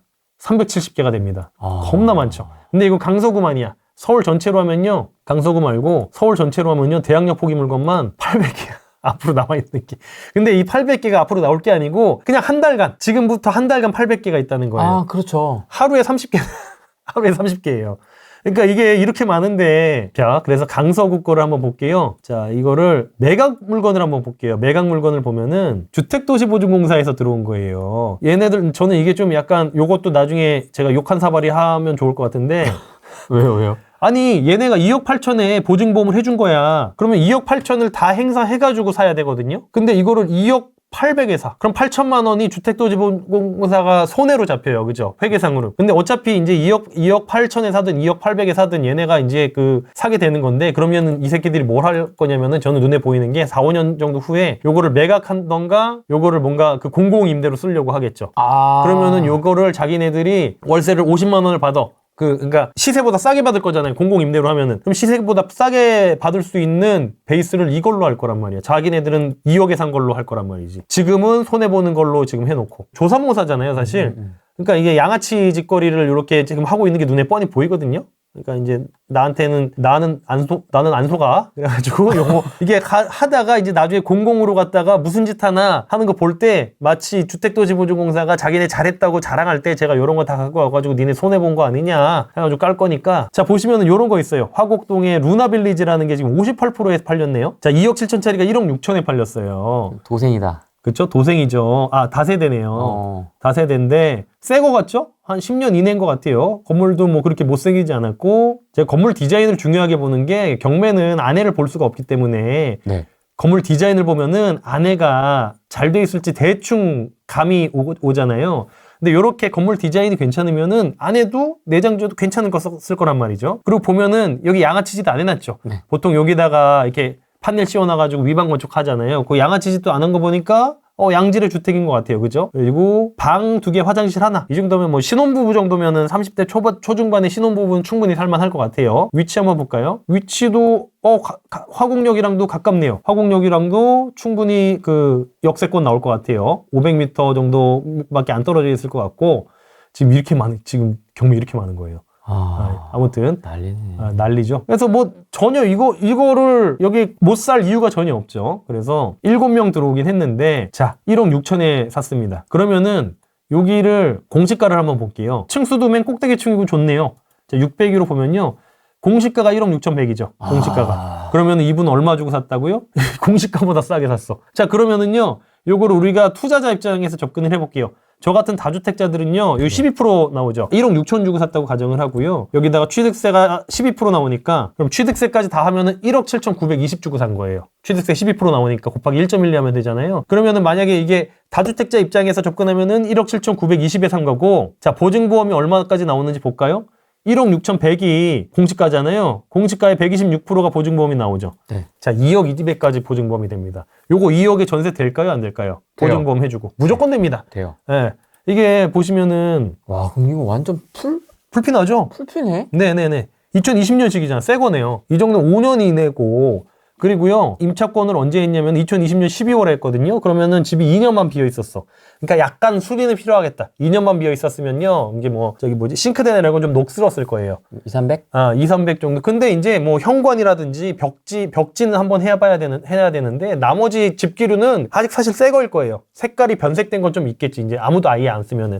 그 정도는 뭐 시트 작업 해봐야 2, 300 정도 수리비밖에 안 들고요. 아니, 서울 물건으로 풀피가 난다니까? 그죠? 그리고 이런 거 이런 거 나중에 팔면은 얼마에 팔릴까요? 팔릴 수 있을까요? 팔 수 없다고 치더라도 자 이제 요런 오해들이 있어요. 그 빌라는 오르지 않는다. 네. 그래서 빌라는 사는 거 아니다. 사는 거 아니다. 그거 보시면은 2021년부터 공시 가격이 2021년부터밖에 없어가지고 요렇게 보기가 좀 힘든데 요건 좀 오래돼 2012년식이니까 13년 됐죠? 13년 됐으니까 요거를 한번 볼게요. 공시가가 그래도 10년 전에 비해서 안 오르진 않아요. 그러니까 이제 그동안에 이제 등락날락은 했는데 이게 제가 이제 이 말씀을 왜 드리냐면은 야 이거 가지고 2천만 원 오른 거 가지고 1억 2천에서 1억 4,200 오른 게 이게 오른 거냐라고 생각하실 수가 있는데 우리는 여기에다가 풀피 냈잖아. 그래가지고 요거를 그동안에 뭐 세금 종부세 같은 것도 물론 내겠지만 10년 동안 12년 동안 2천만 원 오른 건데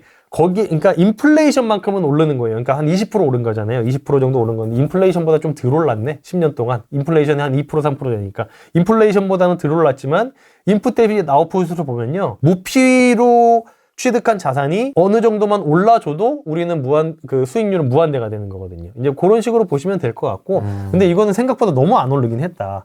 여기가 위치가 좀 별론가 봐요. 근데 만약에 진짜로 안 올랐다고 치더라도 10년 전에 우리가 이거를 지금 공시가격보다 더 이하에 취득을 했잖아요.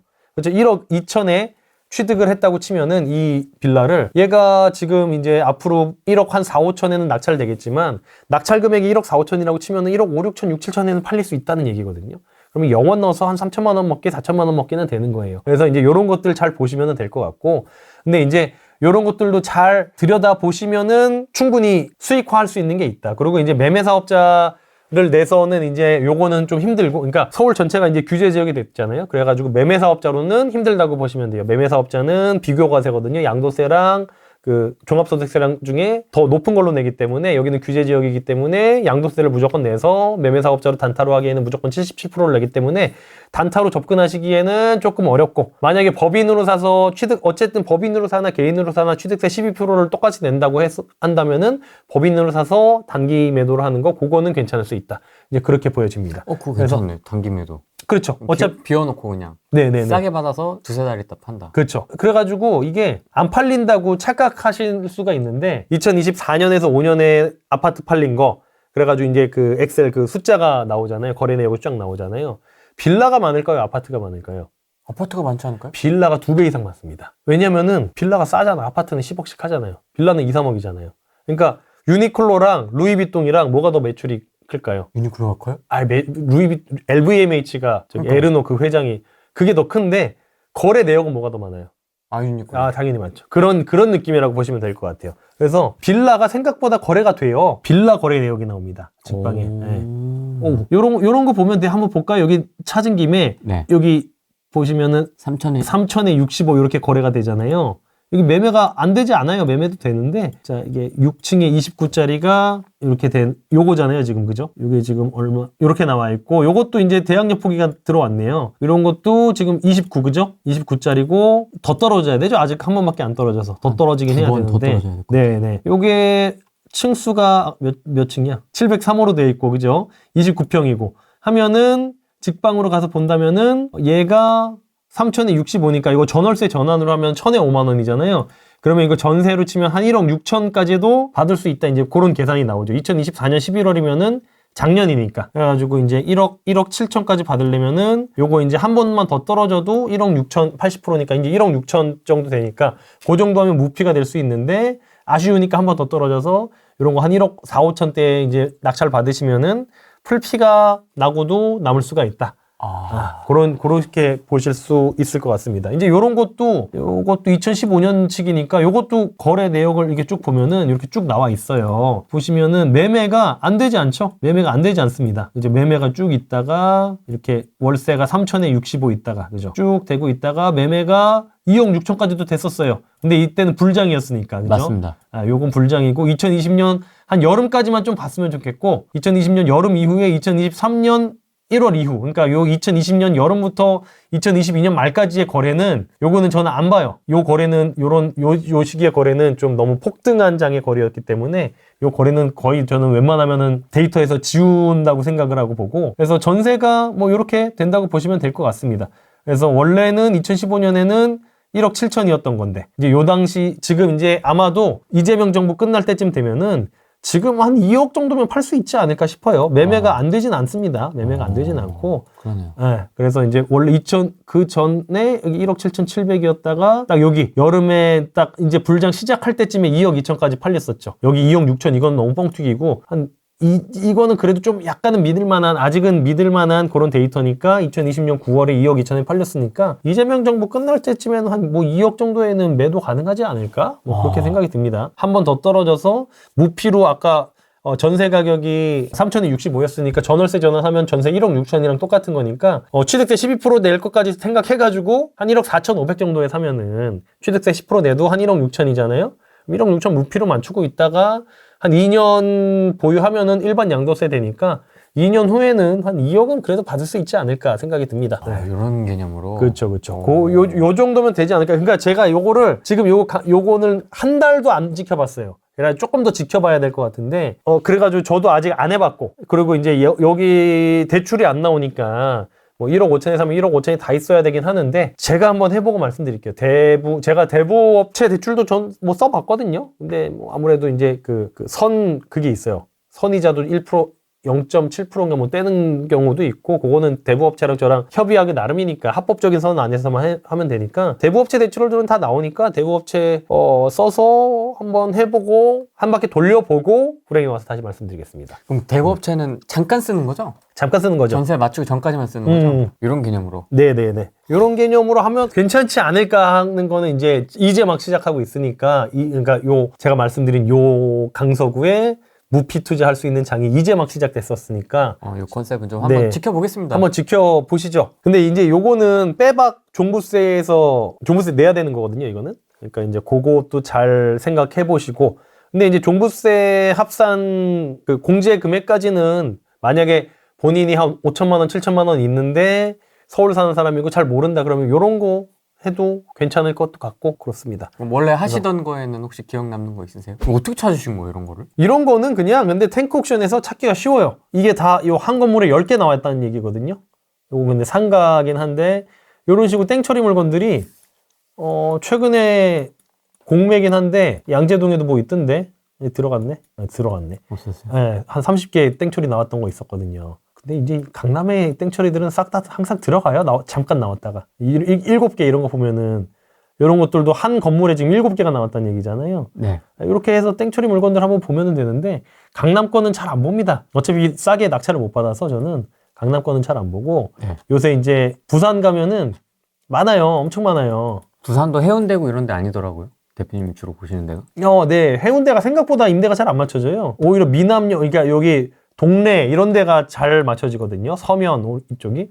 보시면은 여기 벌써 36개짜리 뭐 있잖아요. 오피스텔. 이런 거 보면 딱 봐도 새 거 같죠? 2021년식이고. 이런 거 보면은 임차권 등기돼 있는데 대항력이 없는 거 보니까 월세 최우선 면제금액 2천만 원 받아가시는 분이니까 뭐 명도하기 너무 쉽겠죠? 우리한테 명도확인서를 받아야지 2천만 원을 법원에서 받아갈 수 있거든요. 명도하기가 쉽습니다. 뭐 그렇게 해서 뭐 근저당이 지금 29억이 있으니까 이 한 번에 36개가 한꺼번에 그 근저당이 26억이 다 합해서 26억 정도 되는 거겠죠. 29억이. 야, 근데 이런 거 사시면 돼요. 지금 유찰이 근데 2천에 60이 들어있는데 지금 유찰이 8,700까지 됐잖아요.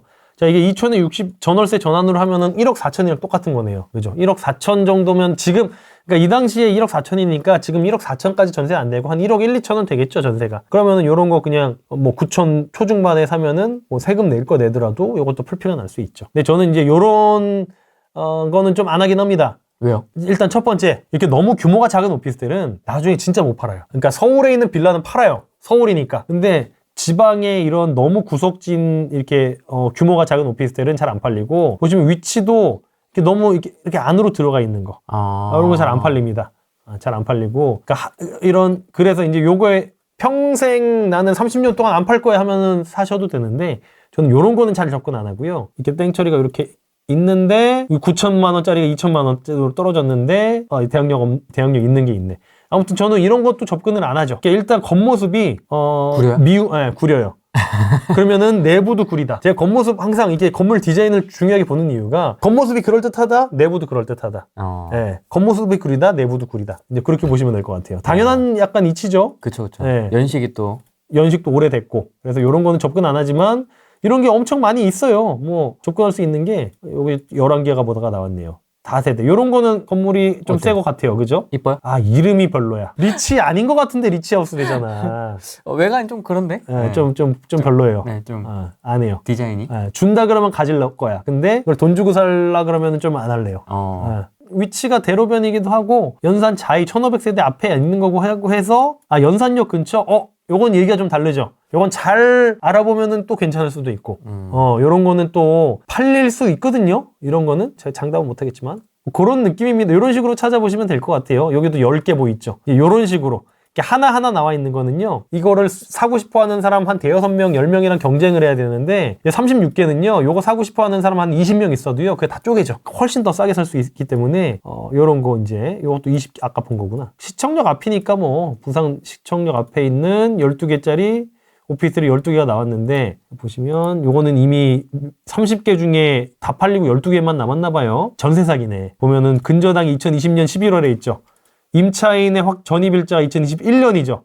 후순위니까 요 부분은 대항력이 없는 거예요. 전세금을 못 받은 이제 전세 사기 물건이죠. 이런 전세 사기 물건은 아무래도 명도가 힘들어서 좀 많이 이렇게 떨어지는 경향이 있죠. 근데 평수가 보면은 18평이면은 꽤 크죠. 커요. 방 2개 화장실 하나 나올 거고 2020년식 새 거죠. 그리고 근데 이게 24%는 뭐야? 4억짜리가 지금 9천까지 1억도 안 되게 떨어진 거예요. 유찰이 1억 3,900에도 돼서. 그러니까 이제 아마 임차권 등기일이 아마 사고가 났을 수도 있고, 이제 이런 전세 사기 물건들은 그런 집들이 있어요. 목을 맸다던가 여기서. 그래서 이제 그런 건 좀 조심을 하셔야 되는데, 건물이 뭐 그런다고 그렇게 떨어질까요? 사고 난다고? 떨어지죠. 그래요? 네. 소문이. 아무튼 근데 이거는 아무 문제가 없어요. 요거는 권리상 아무런 하자가 없어요. 우리가 인수해야 될 게 전혀 없어요. 근데 이제 요분은 명도하기가 아무래도 좀 쉽지 않겠죠.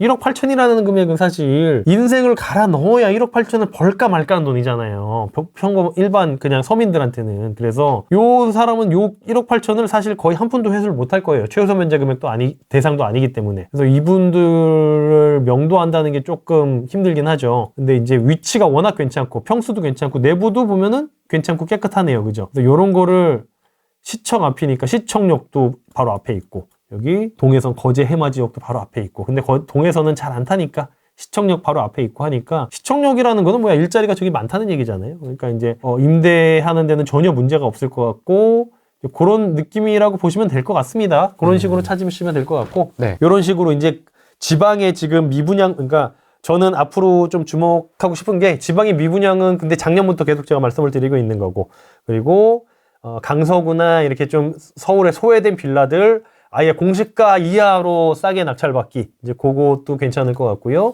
그리고 저는 앞으로 좀 상가가 괜찮을 것 같고 그렇습니다. 상가는 당연히 아주 싸게 5억짜리를 뭐 한 8천만 원에 산다던가, MPL을 통하면 더 좋고, 뭐 그렇게 해서 그렇게 3개 정도가 지금 괜찮아 보이지 않나 그렇게 생각합니다. 그럼 10월, 15일 이후에 서울 전역의 토호재를 묶이면서 지금 틈새 시장을 또 발견하신 거예요? 네네네, 그렇죠.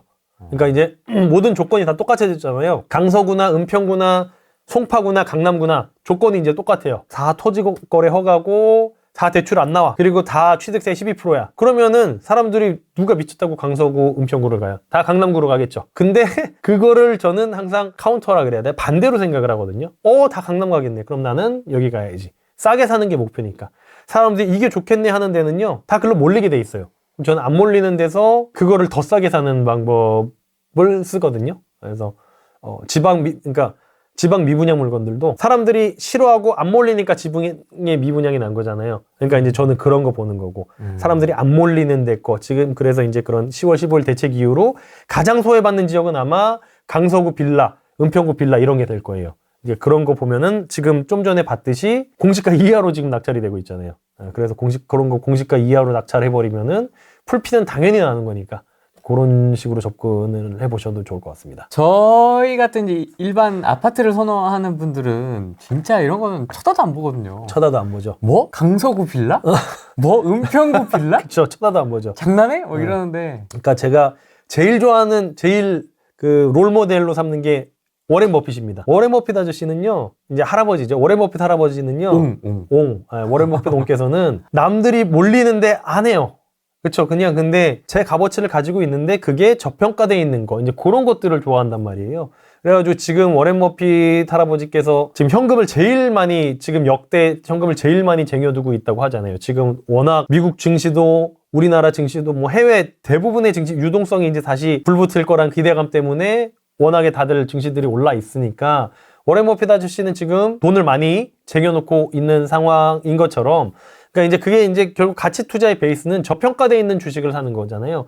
혹은 앞으로 고평가, 제일 좋은 거에 앞으로 고평가 받을 것 같은데 지금은 저평가되어 있는 거, 이걸 제일 좋아하는 거잖아요. 근데 사실 서울 화곡동의 빌라가, 우리가 강남 아파트는 좋아하지만 강남 아파트에 사람들이 몰려 살기 때문에 강남 아파트를 좋아하는 게 아니잖아요. 사는 거는 한정돼 있는데 한정된 재화가 강남 아파트에 쏠려 있기 때문에 그래서 좋아하는 거지. 그러면 나머지 사람들은 다 어디서 사냐면요, 다 뭐 인천에서, 강서구에서, 분당에서, 일산에서 사는 거예요. 그러면은요, 거기에 있는 수요는 계속해서 존재를 하는데 가격은 저평가 있는 상태야. 근데 그 저평가보다도 훨씬 더 싸게 살 수 있어? 저는 그러면은 괜찮은 거래라고 생각을 하는 거거든요. 그거를 지금 가격에서, 지금 저평가돼 있으니까 괜찮아고 그래서 제값에 사는 거는 저도 하고 싶지 않고요. 저평가돼 있는데 경매로도 사람들이 저평가를 하니까 더 싸게 살 수 있어. 그러면은 지금 들어가는 거는 저는 괜찮은 거래라고 생각을 합니다.